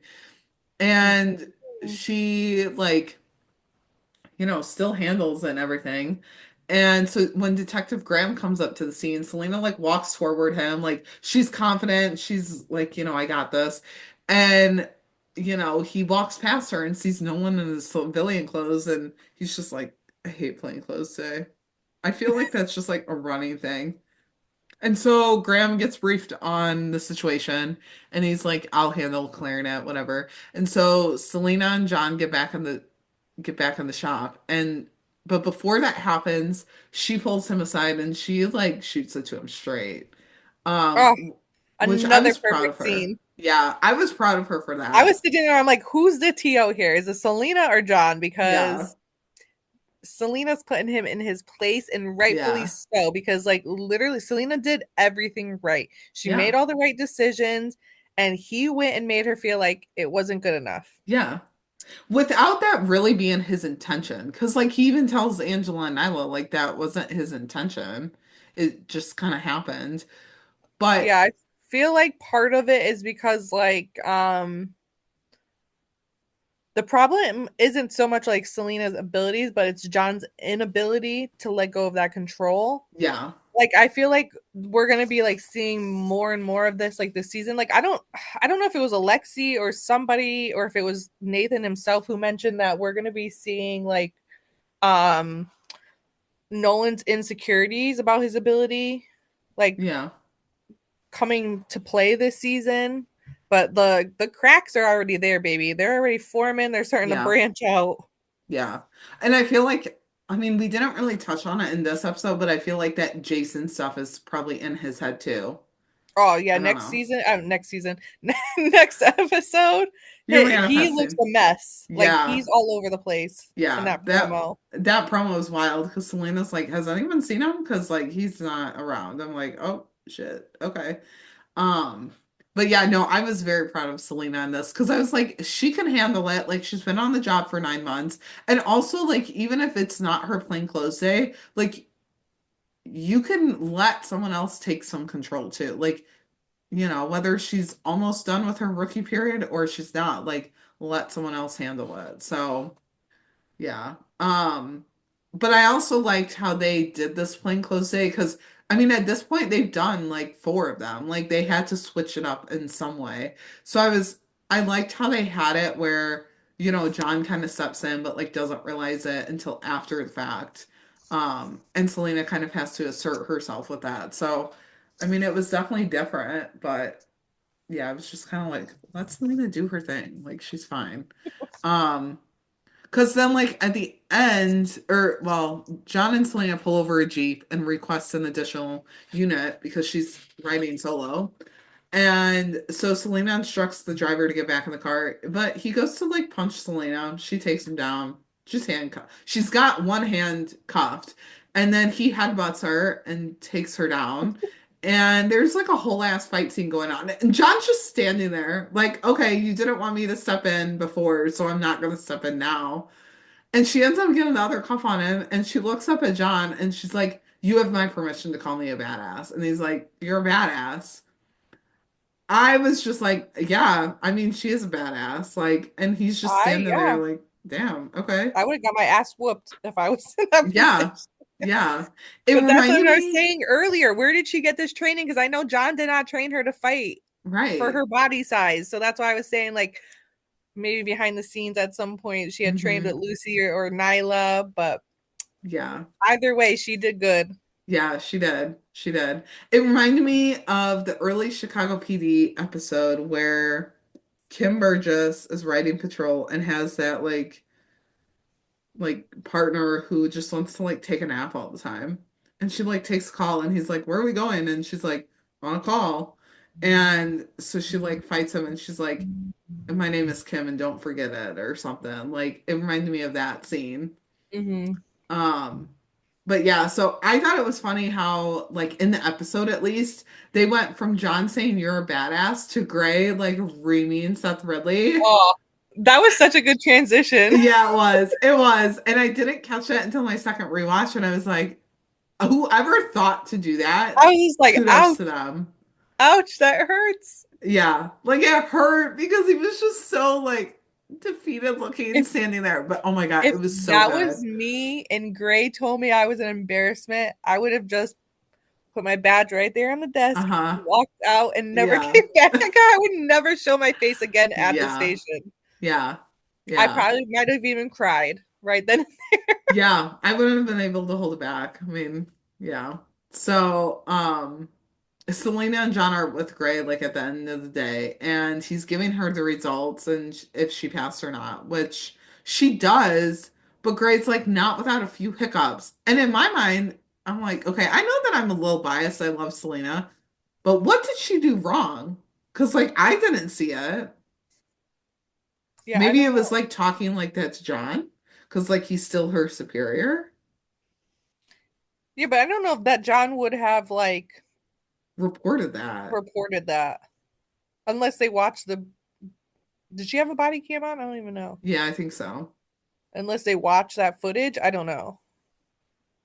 Yeah. But even then, John could have like rectified it in the paperwork and been like, yeah, no, like it was, I don't know. I But don't I know. was I didn't like, think that Selena did anything wrong in any of the no. calls. And I don't know. I mean, I thought John was a pretty good TO too, except for, butting in there. But, he just, I don't know, it's his first time as a TO.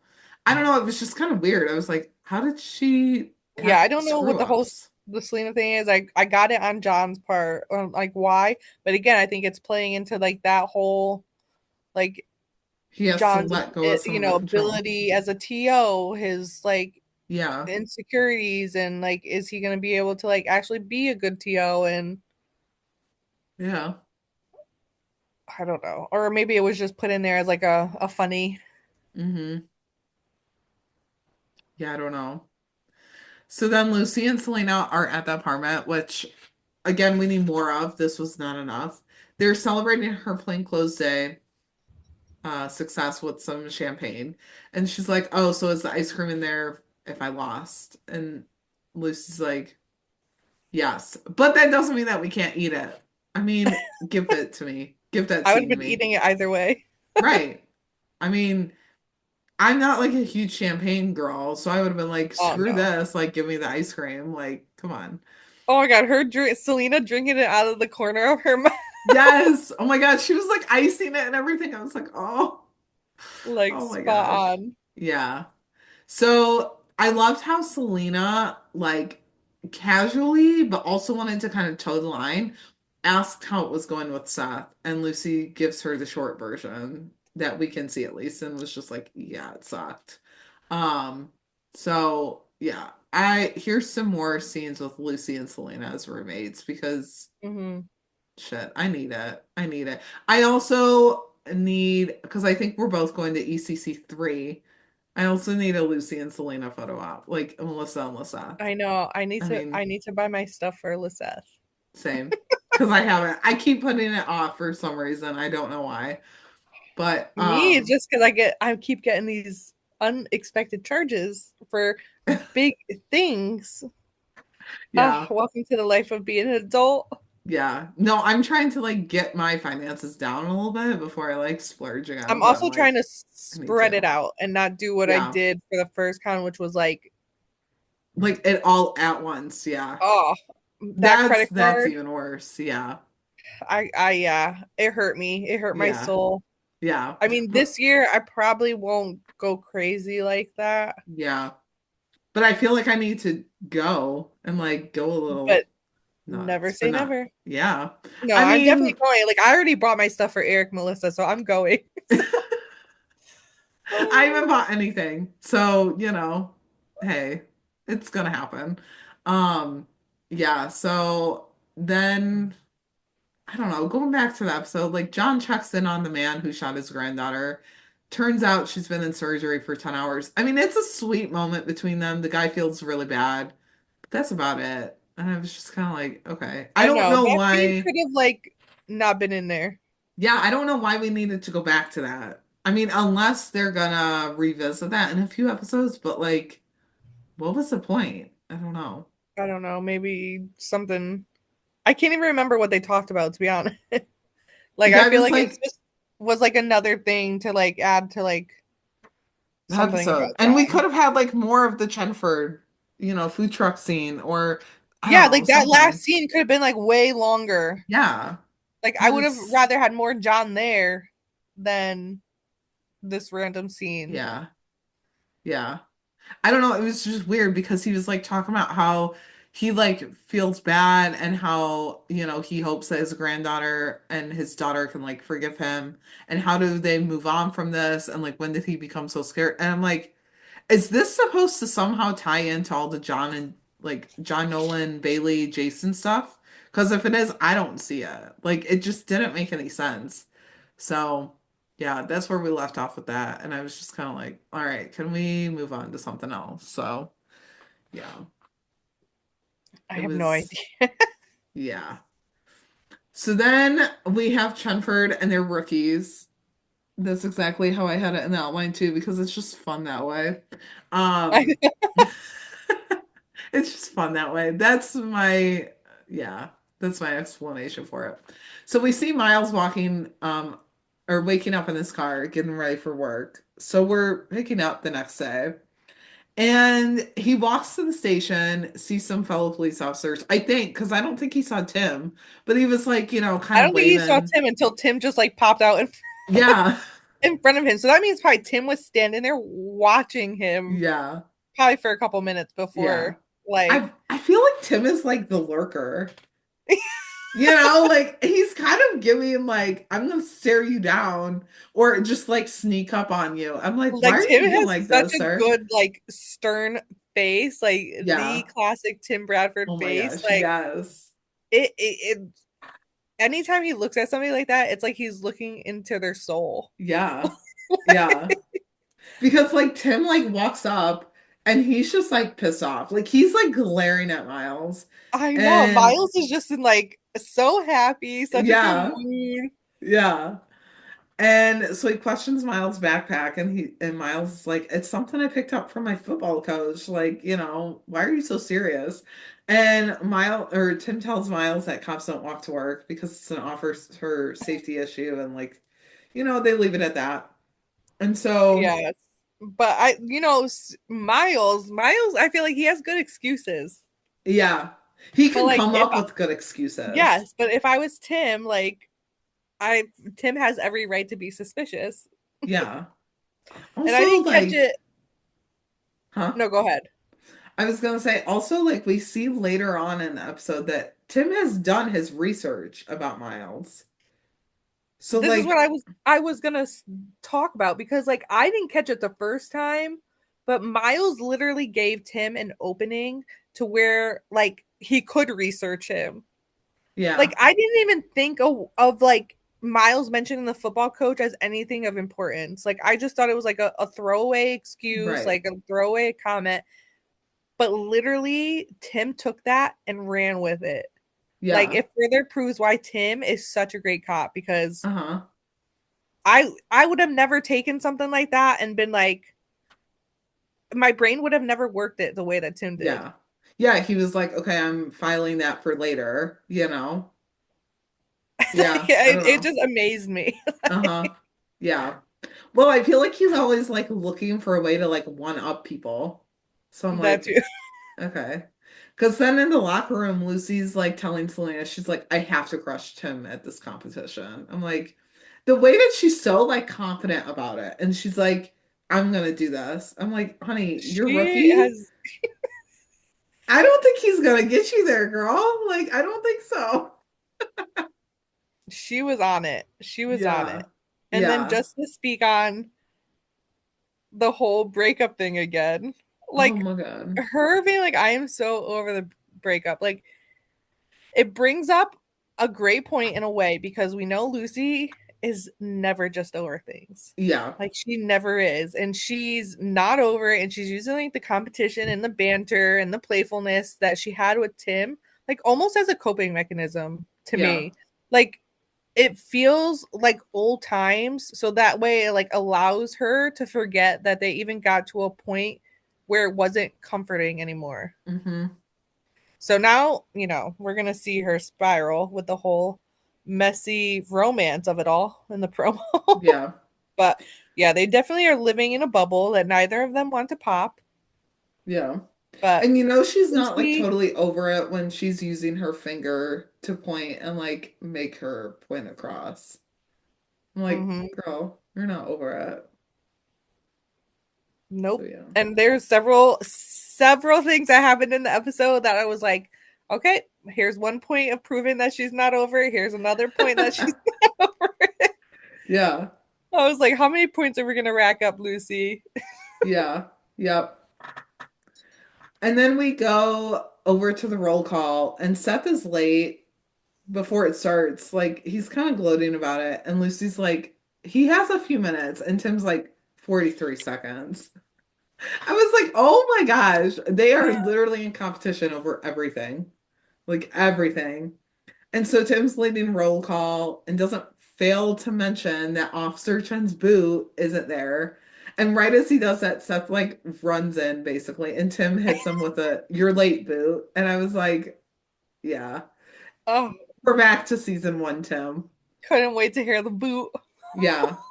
Also, like, I feel like it's so funny how Tim has not called Miles boot yet, has he?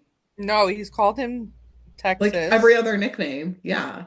Yeah, But like he Texas. has And not, then I I think feel like that's he it. referred to him something with football at the end of the episode, but I couldn't remember. Yeah. But like he's only ever called Seth Boot, which why? Because he's a true boot? Like he's a true rookie, whereas Miles is like not, but in LA he is.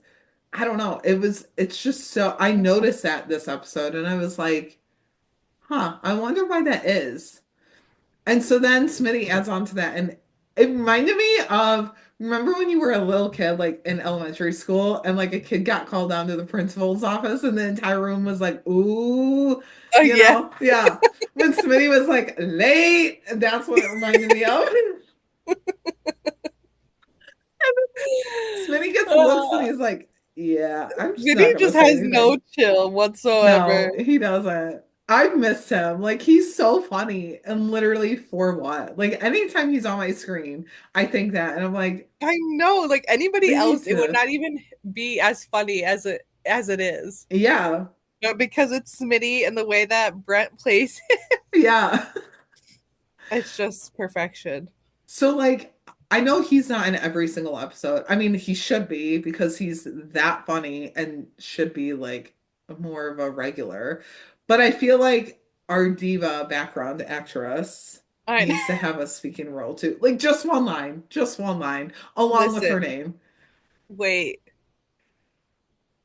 Smitty, like that should be his new girlfriend. Stop.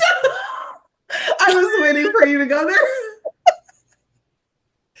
Like Oh my God, stop. That would be so funny.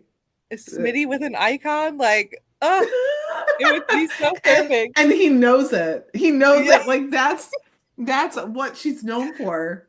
like Being we just like, need one scene with like Miles like coming out Wait, is Miles supposed to be in the same like camper as Smitty, or is he like in a separate one? I don't know. I think he's in a separate one. It would be, I think, a little weird for them to be in the same one. I don't Isn't it know. like He a hates- isn't it like a group of RVs that are there? Or is Yeah, it but I don't just know Smitty's? how many are just chilling there empty. I don't know. It's probably like Officer Jan and Smitty and like maybe the diva. I don't know, but oh But my yeah, God, no. Smitty would be so proud of himself too. If I like it know. was just like once I could see it. I could see it. It would almost be, oh my God, this is like the third one Chicago mentioned in this episode. I'm so sorry for people who don't listen, but it would be, or who don't watch, it would be almost like when Cap gets a girlfriend in Fire and he's like so proud and he's like, she's a nurse at this hospital. And then they meet her and like it doesn't end up working out. And Cap's like, yeah, well, it just happens sometimes. I feel like that would be Smitty. I Like know. he would be so proud of it, and then like something happens, and he's like, it just Yeah, she wasn't the dumped right me. vibes. It just wasn't the right vibes. Or I like to like keep things zen or something stupid like that. Like, oh my gosh, that would be one of the best storylines for Smitty. Truly, truly. They need to let us in the writer's room. Yeah, I know we've come up with so many ideas. Like, let us write. We'll figure out the names for the characters, Yeah. We just have to brainstorm it. It's fine. So, Tim announces that today Chen and Ridley will be starting in the Lost column, and we see Lucy smirk, which I didn't catch this on my first watch because I thought it was like actually like they were starting like doing something else, and then they were in the shop, and I was like, okay, what's going on? Yeah, But that's what I thought too. but it was like a dig about the bet, I guess, is kind of what I gathered from it. Because like she smirks and like kind of rolls her eyes. And he's like, so they'll be starting in the loss column. So I'm thinking like it's about the bet, and it's just kind of like, he's kind of giving her shit because like they're already at a disadvantage. But Yeah, then that I was makes like, they're not really keeping it under wraps. So, Yeah, I'm like still how trying to is figure out how Gray finds out. yeah. I think it's just word of mouth that he finds out. Because, like, in the locker room, Lucy was talking about it. And I'm like, well, Nyla, Angela, and Celina aren't going to blab. And Nolan's not going to blab. Smitty. Smitty, maybe? But I could also just see it like Gray just like heard through the grapevine. He's like, so I've heard through, everyone that you're betting against your rookies or betting against the rookies. Like, I could see that happening. So, Smitty like boos the community activist mention because I mean, why not? Like this man had a lot of speaking moments in this one roll call scene. And Nyla turns like giving him a look, her classic like don't fuck with me look. And I howled. I was like, okay, this is the Nyla that like we deserve No to and have love. more of. So, Chen and Ridley are writing in their shop, and she's like, you're lucky that Bradford's not your TO. You'd be spending the rest of the shift scrubbing holding cells with a toothbrush. And he kind of like has an attitude. And I'm like, What honey, did he have an attitude for? Like, you're the one who was late. right. Like, yeah, you got roasted for being late to roll call, as you should have. And Like, then it's like, I feel like Lucy giving him that whiplash was warranted. yes, yeah, Like, glad he's not my TO. Like, yeah. excuse me, you're talking about the Tim Bradford. You would be Also, so like her lucky to ex. have him Yeah, as your TO. yeah. So she like slams on the brakes and she's like, do you want to run alongside the shop? And while you reconsider your attitude. And for a minute, I was like, she's gonna hit him with the like, I've been shot boot. Where am Oh I? my god, But she was channeling Tim Bradford yeah, all up in there for a second. yeah, It's kind of interesting because she immediately like softened. yeah. So it's gonna She's be like, I like, don't want to be that TO. yeah, it's gonna be interesting to see her struggle with how to handle Seth. Like, Yeah. because she is, she goes on the more empathetic route, and she feel like Mhm. he's like if she goes like down like the more compassionate and empathetic route, but then like he does stuff, and then she's gonna feel like he's taking advantage of her. Mm-hmm. But then she gets stern, and she doesn't like or feel that way is right either. So Yeah. I feel like this season's gonna be a lot about happy mediums. Yeah. Yeah. So trying to find the balance. Well, and she's just an interim TO too. So like she knows she's not going to be at this for a long time. So it's kind of like, do you change how you police for this or how you are for this situation? And then just like go back to your normal demeanor and stuff later? Like, I don't know. Um, but like him just sitting in the car, like he was like so pissed off. And I was like, for what reason? Like I you were the one that know. was late. You were the one that got roasted, not Lucy. Like, you know. And so he explains that he was at a doctor's appointment and it ran late. And he's like, I know that's no excuse. It'll never happen again. Okay. Like that was it. I was like, Like I know you didn't need to be like so pissy. yeah. Like Like I I don't don't know know. what It he was was mad weird. about. Like was he mad about like the fact that like Tim kind of embarrassed him in the roll call? Like I don't. Yeah, maybe. Is He he was just mad mad that about the his long result? lost brother embarrassed him, you know? I'm latching He onto goes that through all theory. this trouble to find Tim, and this is how Tim treats him. Yeah. Yeah. He's almost Tim like a little nepo baby, treating but he's him not, you know? like the little brother he is. Yeah. Like Tim is Yeah. just embracing his older brother role. Wait, and Seth does kind of give little brother vibes. I mean, Tim Yeah, is because every time definitely he the sees oldest brother. Tim, he's scared. Yeah. It's like a Wait, jump this could scare. actually be a plausible theory. I'll latch onto it. And so Tim and Miles are on foot patrol. Oh my God, this scene, when I saw those promo pictures, I was like, Miles totally giving her the Texas charm. Totally. Um Tim is explaining Flirting, community flirting, police. Huh? flirting. I Yeah, said flirting. flirting, flirting, flirting. Tim is explaining community policing in LA versus Texas. And I'm like, dude, I wanted to be like, Tim, have you ever been to Texas? Like, I don't know because I never have, but like, I never have either, but can I just take a pause for a second? So I had tweeted like when um in the first episode about like this whole thing about Miles like running and that whole tweet, and you had said, I don't know if it was you or Carrie actually, but I think it was you. You live yeah, tweeted the maybe. first episode, Yeah. yeah, and you had replied to it, and I was like, oh, he's from like a small town in Texas, and somebody was like, Sugarland's not a Not small small. like Yeah. town. I'm like, But it's well, not LA my bad. size. I live in Connecticut on the East Coast, never been to Texas. Either way, that man has definitely not done more than traffic patrol. Yeah. Like there I is don't no ca- way. I don't He care if was probably on Sugarland. desk duty the Yeah, I don't entire care if time. Sugarland is a big town or little. Like, there's no way that he's running like that and just like being a cop like that. There's no way. He Listen, could I be just think in about like the he's running moment. Oh my oh god. my It God. was so good, that scene. I could So rewatch good. that scene over and It's over. so good. It was the comedic relief that the rookie is known for. But like it wasn't supposed to be funny, but it was. It Like was. that's the best part of it. You know? Oh my God. And so was this, because like, Tim Miles are on foot patrol. They're stopped by a woman who's wondering if she can bring up her trash can. I'm like, okay, I know she was just flirting, but like come up with something better. Like, oh, I locked my keys in my car or something. Like, you want them to bring up your trash bin. Come on. Come on. But Miles flashes her his smile and he's like, sure, man. Giving her like the text charm. And Tim's just standing there.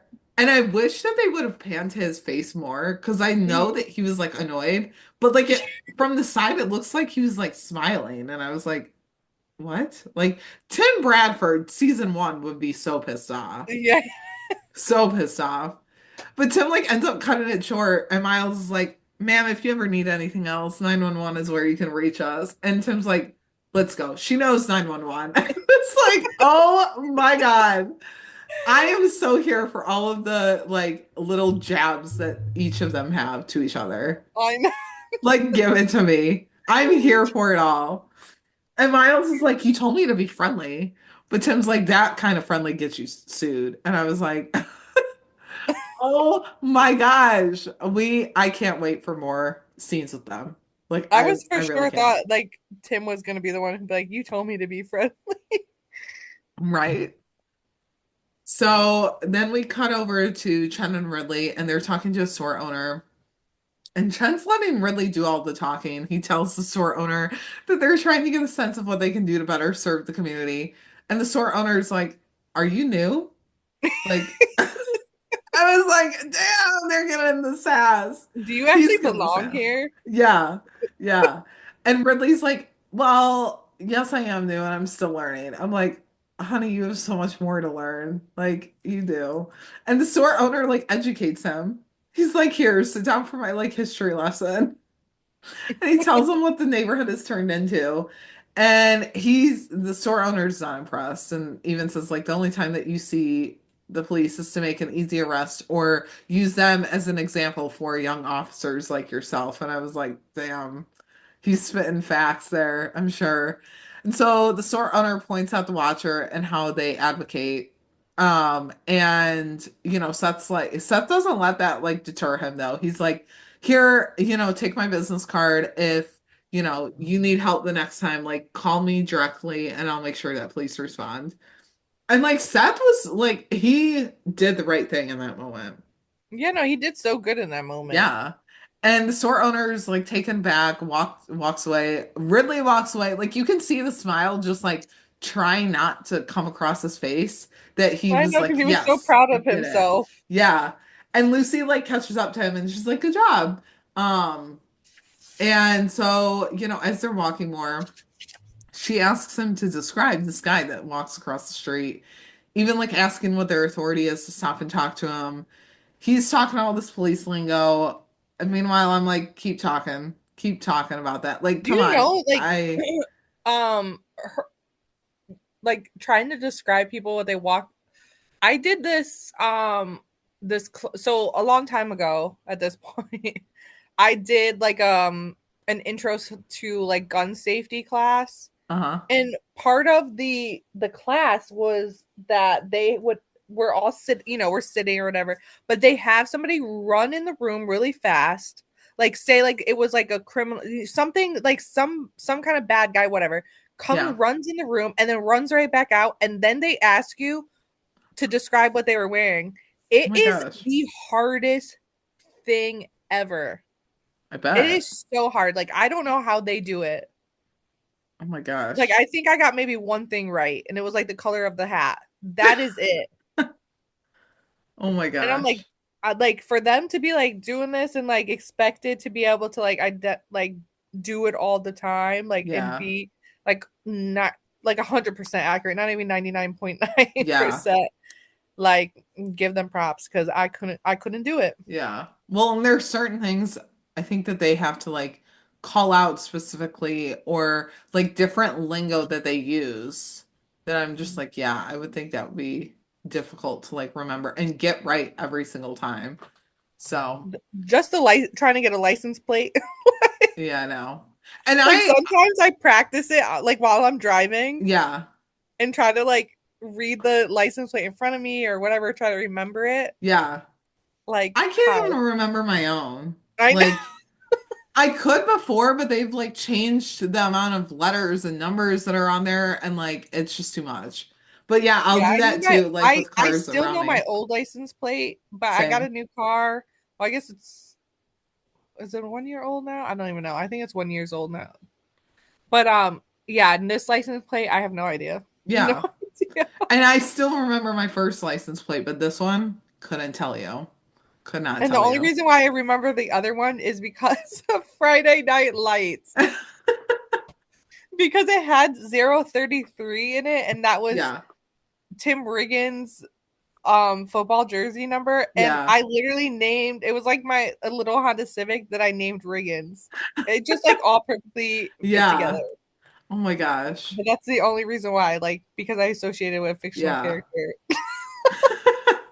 Well, I had a Honda Civic too. I don't I didn't have like an official name for it, but it was like an ice blue. And so I think my friends at one point were like, call her Elsa, because it was like during the Frozen time. And I Mhm. was like, oh yeah, that's a good one. But yeah, I went to the DMV once with my newer car and they needed my license plate for something. And I was like, shoot, like I don't know it. And I was like, I know like most of the letters and numbers in there. And she was like, okay, I can figure it out. And so I like tell her, and she's like, there's one number that you're missing. And I was like, shoot, I don't know. Like, and she was like, okay, I'll just figure it out another way or something. And she ends up figuring it out. And she's like, you missed the six in there. I was like, see, I don't know. Like, what do you want from me? Yeah, no, I I drive the remember, car. like I go to Canada all the time, and I was driving back from Canada, and at the tax duty free place, like when you pay for your stuff, like you have to give them their license plate. I Mhm. literally have to be like, can I go outside and take a picture? Because I don't know. And they let me. Thank God they did. They Yeah. let me go take a picture of it so I could pay for it. But yeah, I'm like, Yeah. this is not good. Yeah. If I pay for parking and I have to put my license plate in, I literally have to take a picture of it before I go up to the parking thing. Like, and I feel like I have a pretty good memory in terms of like numbers and sequences and stuff, but yeah, I could not like rattle off a license plate like as you're chasing it, in like a car chase or something. Like, I don't know. I couldn't. Nope. There's too many Well, different and I'm variations of blind. them. I can't see far away. So right there is another point against me. Yeah. But going back to the episode, like as Seth continues to talk police lingo, they hear shots and start running. Seth runs normally. Miles, not so Yes. much. But poor Seth. The poor Seth. Like I said, I Yeah. miss like half of the vigilantes. I don't know how, but this was one of the scenes that I missed. Like I didn't know the first time that Seth loses literally everything in his belt. Yeah. Everything. Like, and Yeah. my only thing it was like, oh my god, that would totally be me. One, but also two, like I feel like this only happened because he was rushing from the doctor's appointment, if Yeah. that's where he really was, and that he Nikki doesn't probably, believe him. I don't know. We're going back to the theories. I don't know. We got to keep everything as a maybe. Oh, yeah. Yeah. But like I feel like in order not to miss roll call, like he probably just shoved everything in there and like didn't clip anything in or Hmm. like set it up properly, and then he got fucked for it. Yeah. Yeah. So on my first watch, I saw that he dropped the radio, but on the second watch is when I caught that he dropped everything else, and I was like, "How?" Yeah, But his then as he was gun, picking his all that up, I was like, "So that would be me." But as I'm picking it up, I'm dropping something else because I'm not putting it back into the belt. Like that would be me, and I would have been there for like a while. But yeah, I felt bad. But then I was like, because I didn't even think about like stuff not going into his belt all the way. Because I'm like, how is he just losing all of this? Like, I don't and I understand. want like I'm assuming like I've never actually like Yeah, obviously I'm not a police officer, and next time I see some police officers in Target at Starbucks, maybe I'll ask them. Just be like curious. I watched this show called The Rookie, and this happened. Like, oh my can I just God. get some like background info on like how your belts work? Like, do You're you gonna have to do clip? your consumer research. Yeah, like, do you actually have to clip everything in? Like, how does everything stay in place like when you're running? And they're gonna be like, ma'am, that is not real. We don't have stuff falling. They're like, we don't actually run in real life. Yeah. And everything is clipped in securely. Like nothing ever falls out. Yeah. Oh my God, that'd be hilarious. And if that does happen, please tell me how that goes. I will listen every time I'm in Target. They're there. Well, Because I remember I I wouldn't be used able to to. well, I used to work there, whatever. Oh But when yeah. and so like they come in, they get free Starbucks. Oh So yeah. and but yeah, no, I've had fun with them, the cops. Like when the episode dropped with Daddy Cop, best believe I was at the desk, the guest service desk, playing Daddy Cop as they walked in. Stop. Oh my I'm gosh. not even kidding. Like this show, like such. I think I've mentioned. I don't know if I mentioned this before on the podcast, but like just brain rot in general. Like one Yeah. day, I was talking about this show and 911, and I had to answer the Target phone, and literally was like 911, how can I help you? Realized what I said, started laughing my ass off, and then I'm like, I'm so sorry, Target. How can I? Thank God the person on the phone like got a good laugh out of it too. Yeah. I would have looked back on my phone and been like, I did call Target, right? Yeah, I don't think you've ever told me that. Oh my gosh. That's so funny. guys, It's so yeah, the funny. brain rot is real. These Yeah. shows consume me. I have a couple of coworkers, or at least one that like watches the shows, like all of the shows I watch.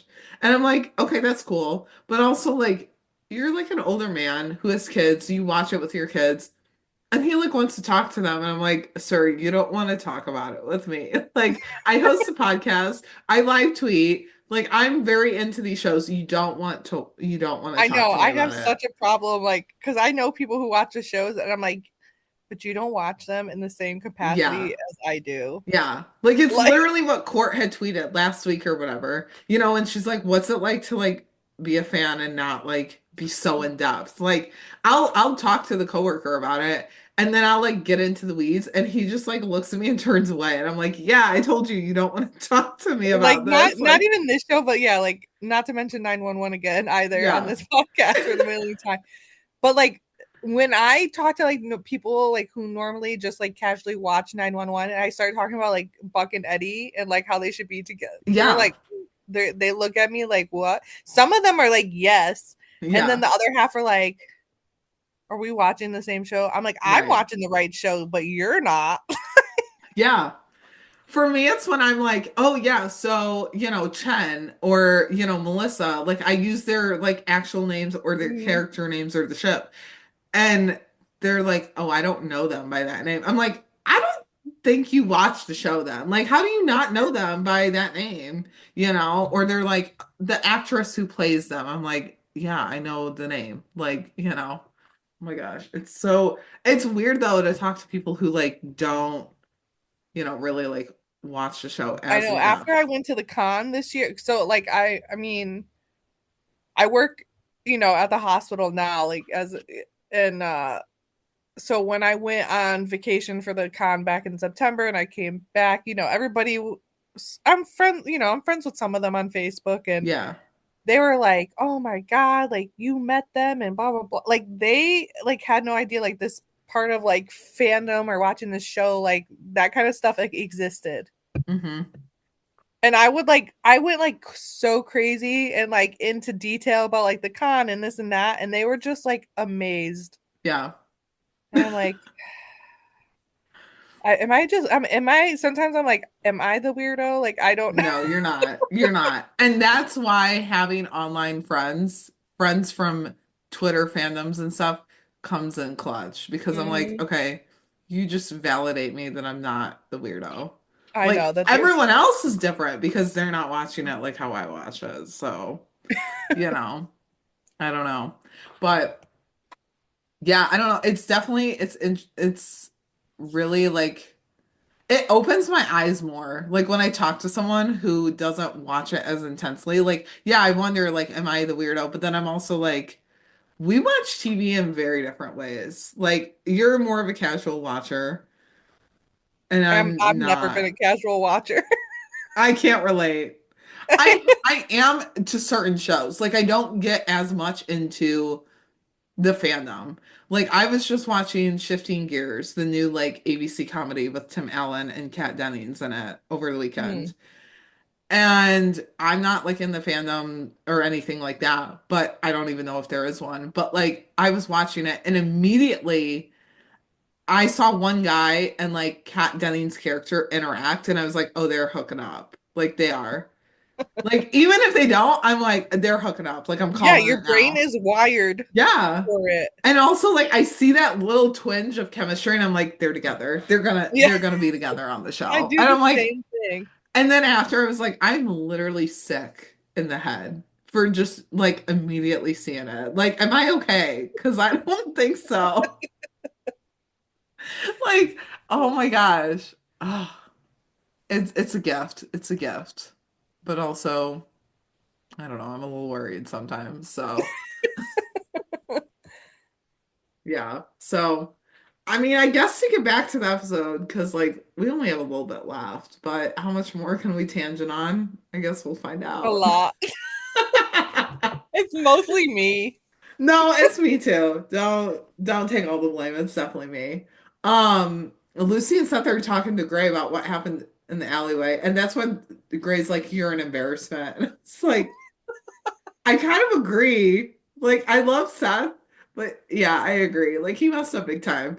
And not even getting into details on the car, but like also didn't even radio the location while chasing the suspect. No, because his freaking radio fell to the ground. It probably broke. Yeah. It's got like gravel marks on it and stuff. Oh my God.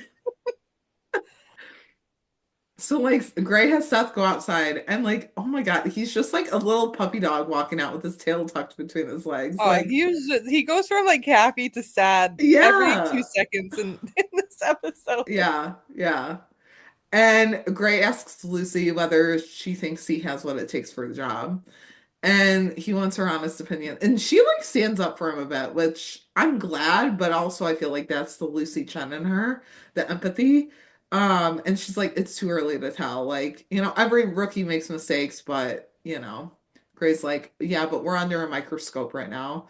And so he tells Lucy that if she thinks he's becoming a liability, she has to let Gray know, like right away. I feel like this is gonna come back around in Mm. episode 4 because we know she gets suspicious. We don't know about what, but like it's got to be about his intentions with being a cop or his ability to do it. Yeah, I definitely don't think it's a throwaway line. Like, No, no. But we know that Patrick was like on set like later in this filming cycle yeah, too, he doesn't right? he like disappear though for like a while, Yeah, or because he was doing his Broadway show. yeah. So I feel like he definitely makes it through more of the rookie stuff, but like Does he maybe get he does have to hurt? take a Like, break. The cancer maybe comes he back. does I have don't the know. cancer. I don't know. Maybe he has to go through chemo. I don't know. I'm worried about this new rookie. I don't Like know if I'm it's chemo worried. though, because he kind of looks the same. Like, Yeah. chemo like takes a very, very bad toll on you. So I don't Yeah. know. Maybe he does Yeah. some kind of either other treatment. Who knows? We don't know at this Yeah. point. He might not even have the cancer. He's probably Tim's long lost brother. I know. So Lucy walks back out. Seth starts apologizing profusely, and she's like, "Stop! You need to just stop apologizing."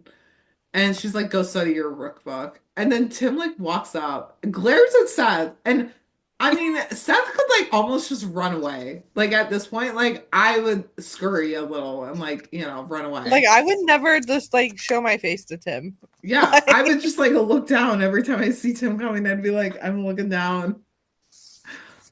Um, so, Tim kind of like gloats about, Seth screwing up. Like, how is this guy like hearing everything? I don't know. I don't know how he hears everything, but he someone, does. I'm telling you, Smitty is like lurking Yeah. Yeah. and Smitty's pulling giving Tim. him the play-by-play. Like, I feel like he has somebody in his pocket. Yeah.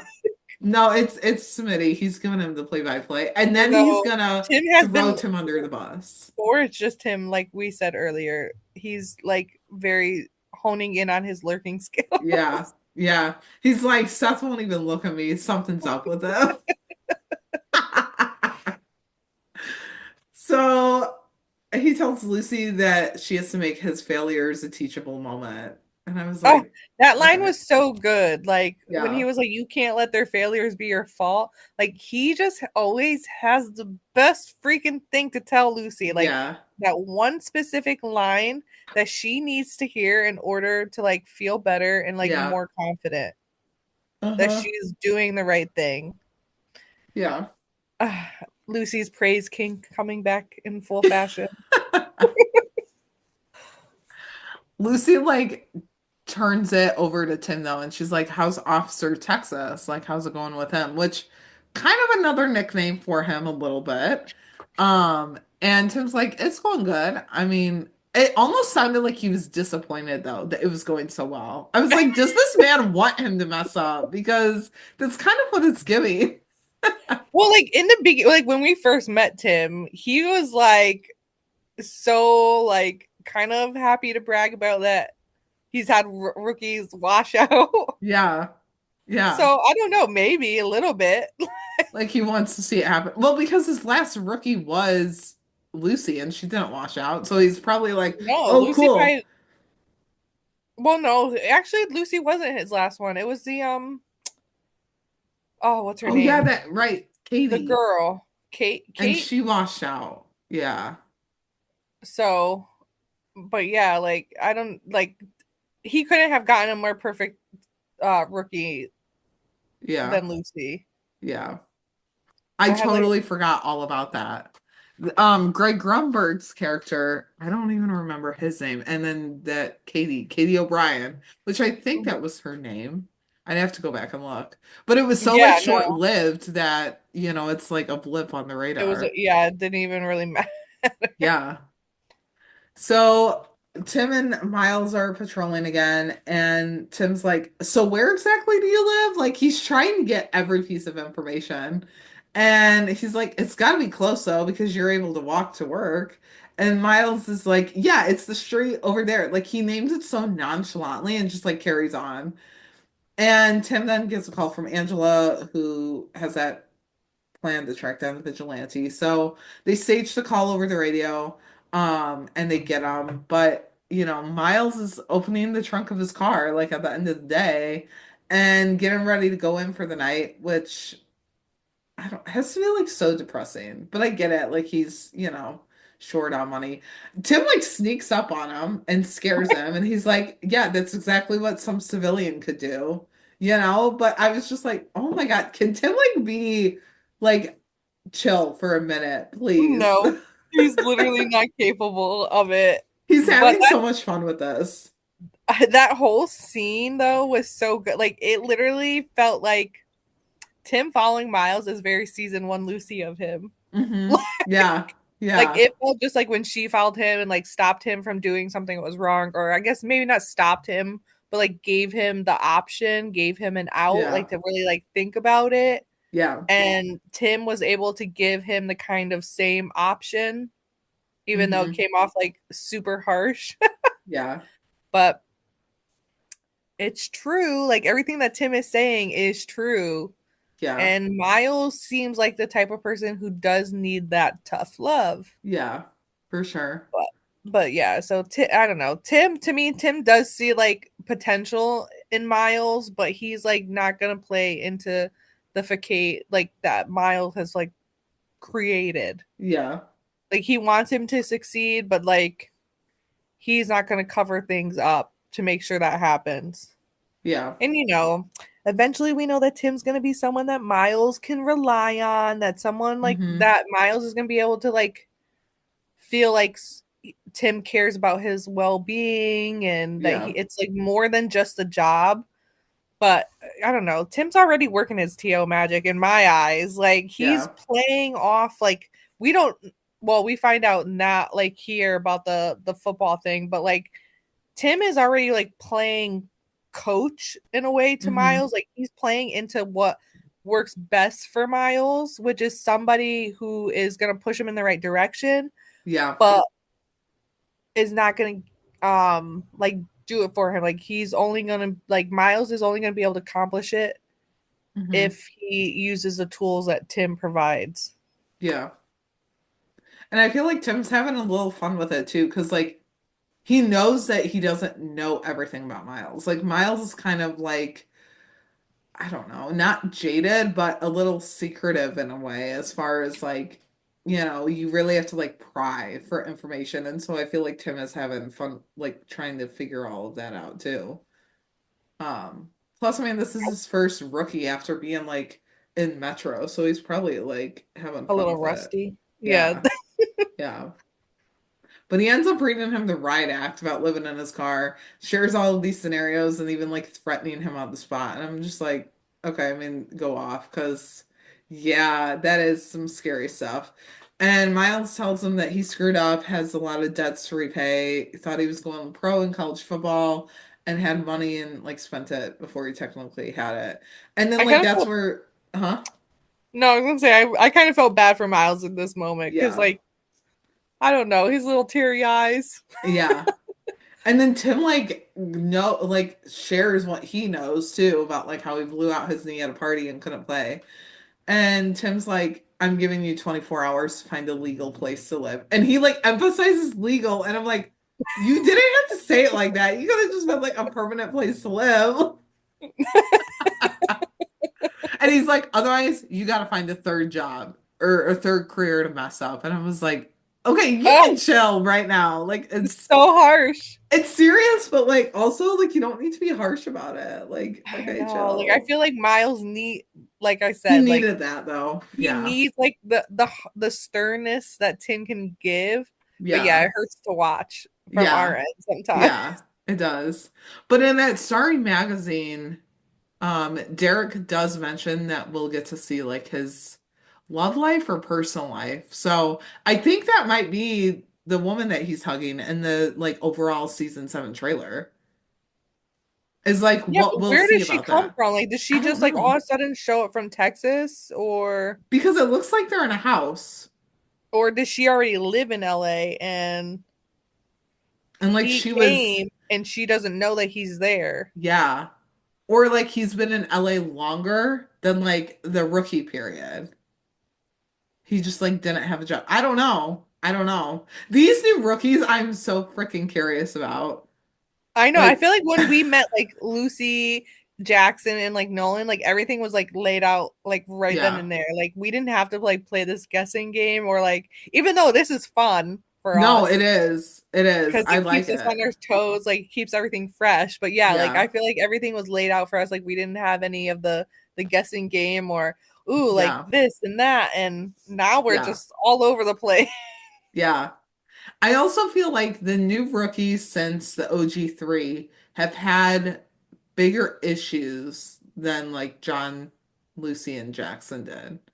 As far as like Aaron was um misjudged as like a murderer. Celina's sister was missing. I said that so nonchalantly too. I know, no big I deal. was trying to think of the right words. Like he was, I don't know, accused of being a murderer, I guess. And so then Celina's sister was missing, or like, that case was never wrapped up. And then these two now. So I'm like, it makes me want to dig more for their information than like I did with Lucy, John, and Nola and Jackson. I think because like you said, like that was so laid out that it was like we didn't really have to. But they were trying to build the show, so I guess it makes sense. Like they Mhm. want to keep it interesting this time.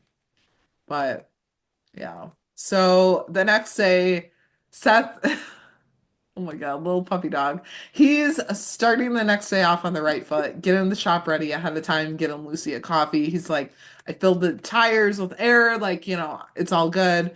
And Lucy's like, it doesn't erase the mistakes from yesterday, though. And he's like, yeah, I know. And actually, I want to explain what happened.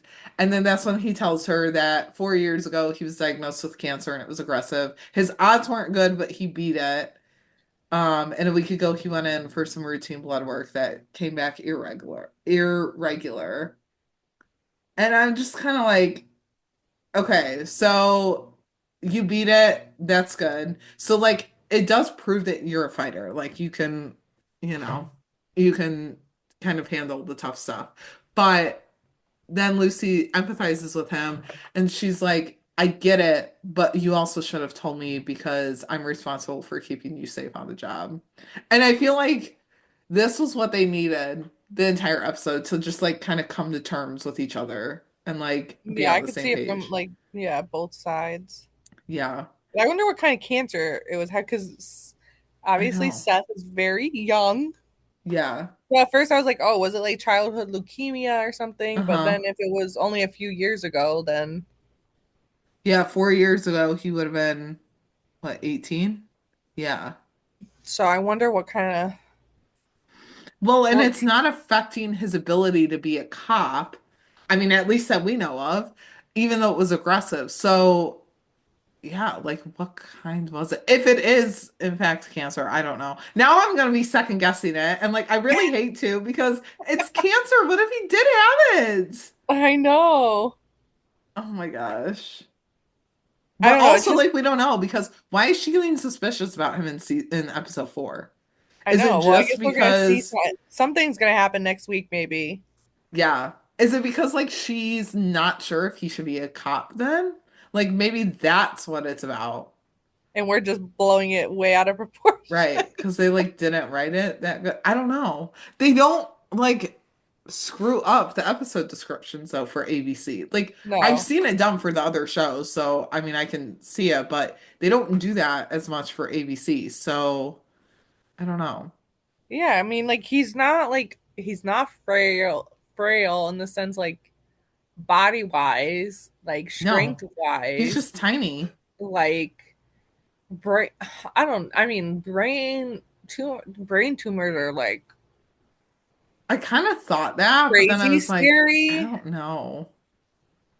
Like Um, thyroid, maybe? Like, I mean, it could have been cancer and it just wasn't like a major spot. But if it was aggressive and he beat the odds, then it's got to be something like hardcore.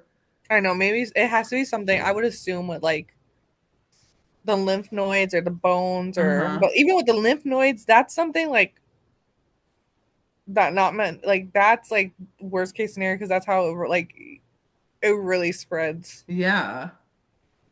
I don't I know. don't The know. rookie is gonna have my brain hurting from this. They already I do. know. It's I like the whole know. timeline thing and the Lopez baby name. Like, tell us so we don't have to hurt our brains Yeah, at thinking least about say what the this. cancer was Yeah. Yeah. so I could That's be at why, ease. is that why people think that it's not really cancer? Because they don't actually say what it is. Maybe. Maybe. I don't know, but like I don't know. He's I don't know. I I hope don't he's not know. lying. I hope not, because that's a really shitty thing to lie about. I know that's But yeah, that would be also, really like, awful. if he does, if he's had cancer and it's potentially come back, can it not be that serious? Like, can it not be as aggressive? I guess I should say. Like, Um I don't want to lose him in any way. I don't want I him to go to know. desk I duty. know. I mean, there's you never know. I mean, Yeah, cancer is so unpredictable. Like you really right. don't know. Like because sometimes it could like the first time could be like something you beat very easily, and then it comes, Yeah, for so many years, and then you go in remission, you get it back, and yeah, it can be aggressive, and then it could kill you, yeah, or um, yeah, it could happen the opposite way. It right. could, you know, never come back, or it could, Yeah, take you out on the first time. Like it's yeah. just that's yeah, You just cancer is never know. scary. Cancer is very a very yeah. Yeah. And then for him to be a cop too, like, not only have you dealt with cancer and you've beat the odds, but now you're like putting your life at risk with a job that literally, like, You you did know, everything in your power to save. yeah, yeah. But also, like, I mean, because he says it when, like, he's, wrapping up the episode with Celina, Miles, and, um, yeah, Celina Miles. I'm like thinking of a third name and I'm like, wait, he's the third guy. Um, but he was like, I, just want to help people. And like he's looking on the bright side. But we're only 3 days into their rookie period. So like they had 2 days in this episode, and then last episode was a day. So that helps our timeline a little bit, but like just for now, because that shit's gonna get screwed up. I Um, know. He's just so like I don't know when he was like I just think about like when he was like, people treat you differently when you're sick. yeah, It's like it's such a catch 22 for him because yeah, he doesn't want people thinking he's weak and fragile, but then like all his actions don't show due to that. not having a clear head because of this is Right. making him exactly that. So it's Yeah. like Yeah. I don't know. Yeah. And so Just hoping for the best. yeah, I know. I'm like, okay, can we like not mess with him that much? Like, If I have to sabotage James and Nyla to keep Seth around, I mean, I don't want to sabotage them, but I'm also We like, can get rid of Bailey.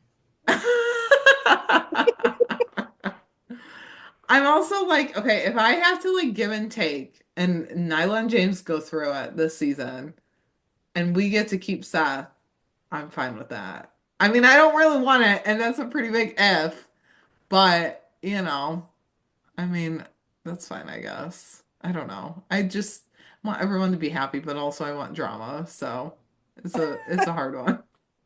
We're gonna get it all. Don't Yeah. worry. Yeah. So when Selena's like, how are you doing 3 days in? Miles is like, it doesn't really matter, and asks if either of them has a room that he can rent out for cheap. They don't. I'm like, no, because Well, Selena this lives also with makes me Lucy. think, like, where the hell does Seth live that he doesn't have? Right. Does he Does he still live live with with his like parents, his or parents, a girlfriend? like, we know Celina obviously doesn't because she's living with Right. Lucy. Yeah. But yeah, that's another question. Yeah. So then Miles is saying his goodbyes to them, and he's like, no, like, even though it was short, I'm glad I worked with you. And I'm like, Miles, have a little confidence, man. And Selena's like, I might have a solution. And yeah, the next thing we see is Miles is at Smitty's RV area. I nicknamed it Camperville, like because he's in like Camperville, Hawaiian yes. stuff. Like it Yeah. reminds me of oh man, what is that? Margaritaville. Oh, yeah. And Smitty's playing the guitar because Yeah, that's one talent that Smitty does, and he just doesn't share that with anyone. That's the case. Like that he has talents, and it's like a surprise. Like every time you talk to him or you're around him, he's like, "Oh yeah, I can play it's that." And just you're like, something new. "What?" Yeah. Yeah. Um, but then we also have the food truck scene, and I have this in the outline. It's Chenford, dot, dot, dot, and Mhm. Nolan I are think sitting Nolan felt outside. that way too. The way he was chugging his beer. Yeah. Well, and like, okay, it was just like zoomed in on Lucy, and then it like went over to Tim, and then like it panned out, and it was Nolan too, and I'm like, bro, what?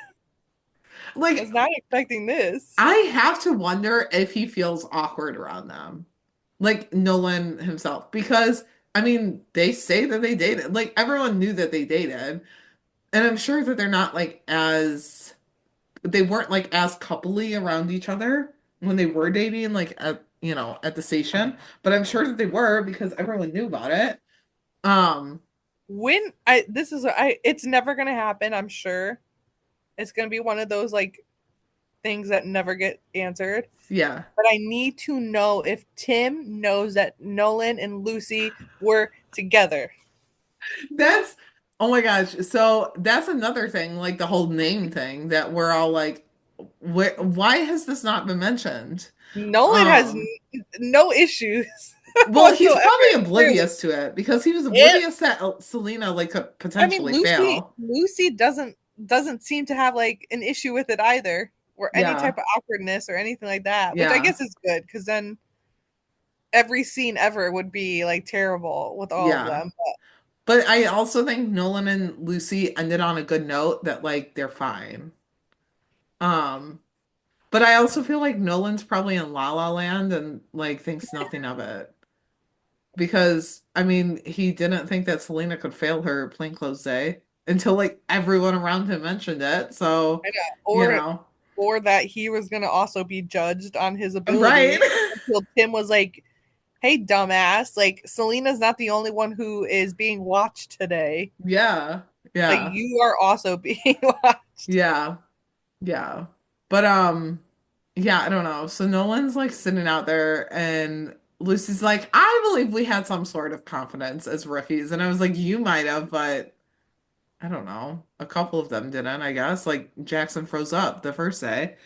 And so John says that after his first day as a TO, he wrote Harper a long apology letter and sent her a spa gift certificate. And there's some Chenford banter, and John's like, all right, I gotta go. I'm like, yeah, bye. He's like, Like, "I've had enough of third wheeling." yeah, when they started bantering about like her time as a rookie and him as the TO, he was like, yeah, I'm out of here for this. He's like, you guys can make googly eyes at each other Yeah. without me here. Yeah. Yeah. Oh my Speaking gosh. of that look when Tim and Lucy were in the station and when Tim walks away and Lucy is just like grinning ear to ear, checking him Yes. out. Yeah. Girl, you Yeah. are so obvious. Hmm. Everyone on the planet could see that you're not over him. Also, though, Tim's like body language when they were sitting there by the food trucks, like he's got like one leg like up on the chair. Oh, he's I just was it just like, exudes hotness. I was like, Like he is so comfortable right now. he just looks so hot and Yeah. like sexy for no reason. Yeah. Like Like he so shouldn't have, comfortable. but he did. Yeah. Yeah, no. Yeah. Oh, but Yeah. seeing him So, like that, I love it. Love yeah. it. It makes me want like more Chenford moments like that. Like when they're not dating, because I don't necessarily want them to like go back to it right away. Like I want to work for it. But just to have moments like that, like they're getting drinks after work or they're talking about the bet, like, let's have like some just simple, friendly scenes like that. Mhm. Yeah, I feel But like yeah. they don't not everything for them needs to be like this serious moment, Hmm.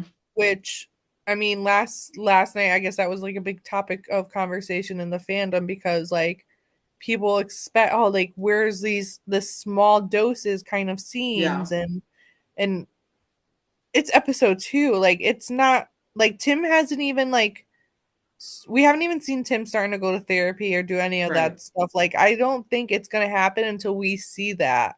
Yeah. Like, I don't know. Me personally, I didn't expect to see any of that in the first couple episodes. Yeah. Like, I feel like those kind of scenes always play out towards like the middle and like end of the season. Yeah. If anything, probably like mid-season, I would guess. Yeah, start to see it. Like, Yeah. I think it would be worse if we had to sit through 2 episodes where they were like tiptoeing around each other and like were barely able to look at each other or talk to each other. Hmm. That would have been torturous. Like Yeah. I much rather have like this playful like banter and competition and fun Right. while they are in this bubble that they don't want to pop yet. Yeah. And also like it goes back to the core of them. Like they've always been like this, even before they were, together. So it just makes sense that we're going back to it before we go back to them being a couple because we It's need to their build that foundation. foundation. Yeah. Yeah, it's like what they built and it's always going to be there no matter where they are in life. Yeah. Like that foundation's never going to be going like it's never going to go anywhere. Yeah. Yeah. So yeah, that's kind of the end of the episode. I mean, we did have when Miles gets off the phone, Smitty walks away and he's like, the place is great and pants are always optional. And he walks away and he's like in his boxers. Love it. Love Which it. is this? I like how you called it Camperville. I love that. Is that like outside of the station? That's what I was Because like I tried I'm to look at the wondering, background to see, like, I'm like, is that like the police station? Like, is that the garage? Like, where is this? Because, like, how do they have the rights to just like right. squat like in some random lot? And they're Like, civic like servants. this, So like I just like don't this Smitty buy like this land, this like right. plot or this like parking lot, and just set up there. Like, Because they're civic servants too. So like they have to abide by the law. But like how is this better? I mean, it is. But like how is it better than Miles living in his car? Like does he have a permanent address with this camper that he's in? How did Smitty like acquire all of this? Because he's not buying all these campers unless he's got a large nest egg that he dips into. Like, I feel like Smitty is an enigma. Like, you don't yeah, know everything that goes on with Smitty I until will you never. like unwillingly find out, you Yeah, know? I don't think, and we never will know No, everything. no. And it's a It'll shame because we should. I, well, like that's like the best part. I feel like because every season we just learn new things against our will. Uh-huh. Like about It's not like even like against her will, but it's just like well, you wouldn't have ever thought that from him. So I wouldn't have. no. I don't know. But yeah, I don't know. It's so funny. But no, it was a very good episode. Like the first two episodes I have no complaints about either of them. I feel like not So I that think they've we're set up like an expectation, but I feel like they've set a good preview for what's to come. yeah, like a very good tone for this season. Yeah. Yeah. Like I I think don't it's know. I don't know. Yeah, I don't know. I don't think we're gonna have like any bad episodes. I hope not. I don't I know. feel I like weirdly there's always like one or two in there that you're like, okay, that's a filler episode. We could have done without that. But even then, I feel like they still like add something. yeah, I feel like you always like you need filler episodes. Like that's Yeah. like what we're missing from most like shows these days because everything's Mm-hmm. like always like jam packed into like 8 episodes. Yeah. It's gonna be good to have a full season back. Mm-hmm. Yeah. And we And have we such a have it long back to back journey. to So it's back. like we have so much to look forward to. Yeah. So And I we feel like have people are what? I was gonna say I think people are still in like that mentality where, oh my god, we have like 10 episodes or something like that when Yeah. we don't. Like they feel like everything needs to hurry up and happen now. Yeah. Whereas it's a full season. It's Yeah. gonna take time. Like let everything play out the way Yeah. it's supposed to. Like you don't want it rushed because then it's just gonna be like a sloppy storyline. Yeah. And we have enough of those sometimes, like in the past couple seasons, where like storylines got shafted or I don't know, never really resolved, but like Mm-hmm. so got lost in the timeline. I don't know. So Yeah. I don't want that this season. Yeah. Yeah. I don't, and they're the episodes are back to back to back, like maybe with one or two breaks in there.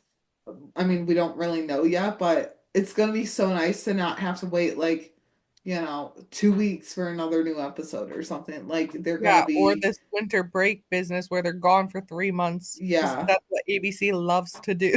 yeah. I mean, they're gonna be pretty like, on top of each other. So yeah, it'll be good. We only have one listener thought for this episode, from Blessed Turtle. They sent over an email and said, starting with Plainclothes Day, Celina absolutely crushed it. The storyline with the old man accidentally shooting his granddaughter really tugged at my heartstrings.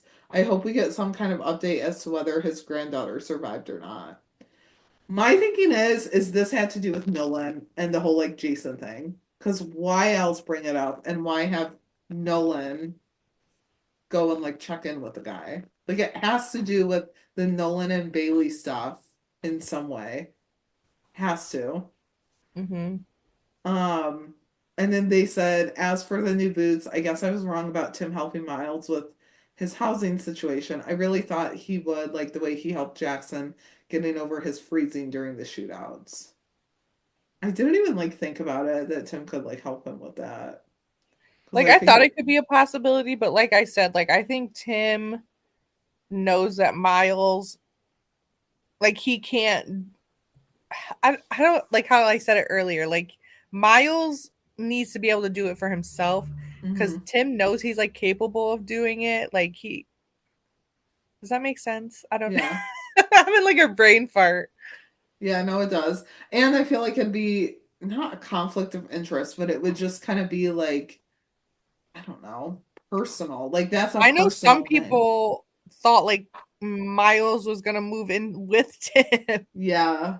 but I didn't That think would that be a was. huge conflict of interest, I Yeah, feel like I don't like. think that was ever gonna happen. Yeah. Um, and then they also said, although I guess firing Miles on the spot and giving him a day to fix his situation counts. Yeah, I mean, Tim was generous with that because he could have caught him right then and there. They also said that Seth, however, needs a lot of work. It seems the odds are definitely not on Lucy's side with the bet. I go back and forth with that because I think sometimes they are in the way that she's, kind of teaching Seth. after like he does screw up. But then when he does screw up, I'm like, yeah, no, it's definitely on Tim's side that he's gonna like win. I don't know. I wonder what will happen like when they do call the bet off or like whoever wins. Like, what do they get? Because if they're not putting money on it, I'm sure the What rest of the is the station is. prize? Right. What Like is the free dinner? prize? I don't know. Well, now I But don't know if it's going to even continue because Gray finds out next week. yeah. Yeah. And what he's going to have to say to it. Because Gray can, I feel like, go either way. He can either be Yeah. like, look at this as like a learning thing for the two of them, Yeah. or be like, absolutely fucking not. Like, are you guys crazy? Again, Yeah. going back to like, do you know what like we're under watch right now because of Right. everything? Like, we're already being scrutinized, and now you want to add this on top of it? Uh-huh. Or even do it to help, like, I don't know, he can't really sway one side, but if he's like, oh yeah, like I'll help Lucy win today or whatever. Like I feel like he could even get in on it too, but as a lieutenant now, like he kind of has to toe that line. But I know that the rest of the station is getting in on this bet. Like they're putting money down saying Lucy's gonna win or Tim's gonna win. And you know who's heading that pool is Smitty. Smitty. Yeah.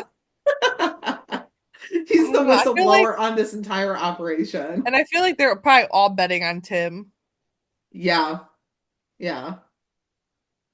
I I don't know. would Like, hate I for feel like it's Angela and gonna Nyla go. too, Like, it's. but I don't know. I hope it goes back and forth. I hope it doesn't seem like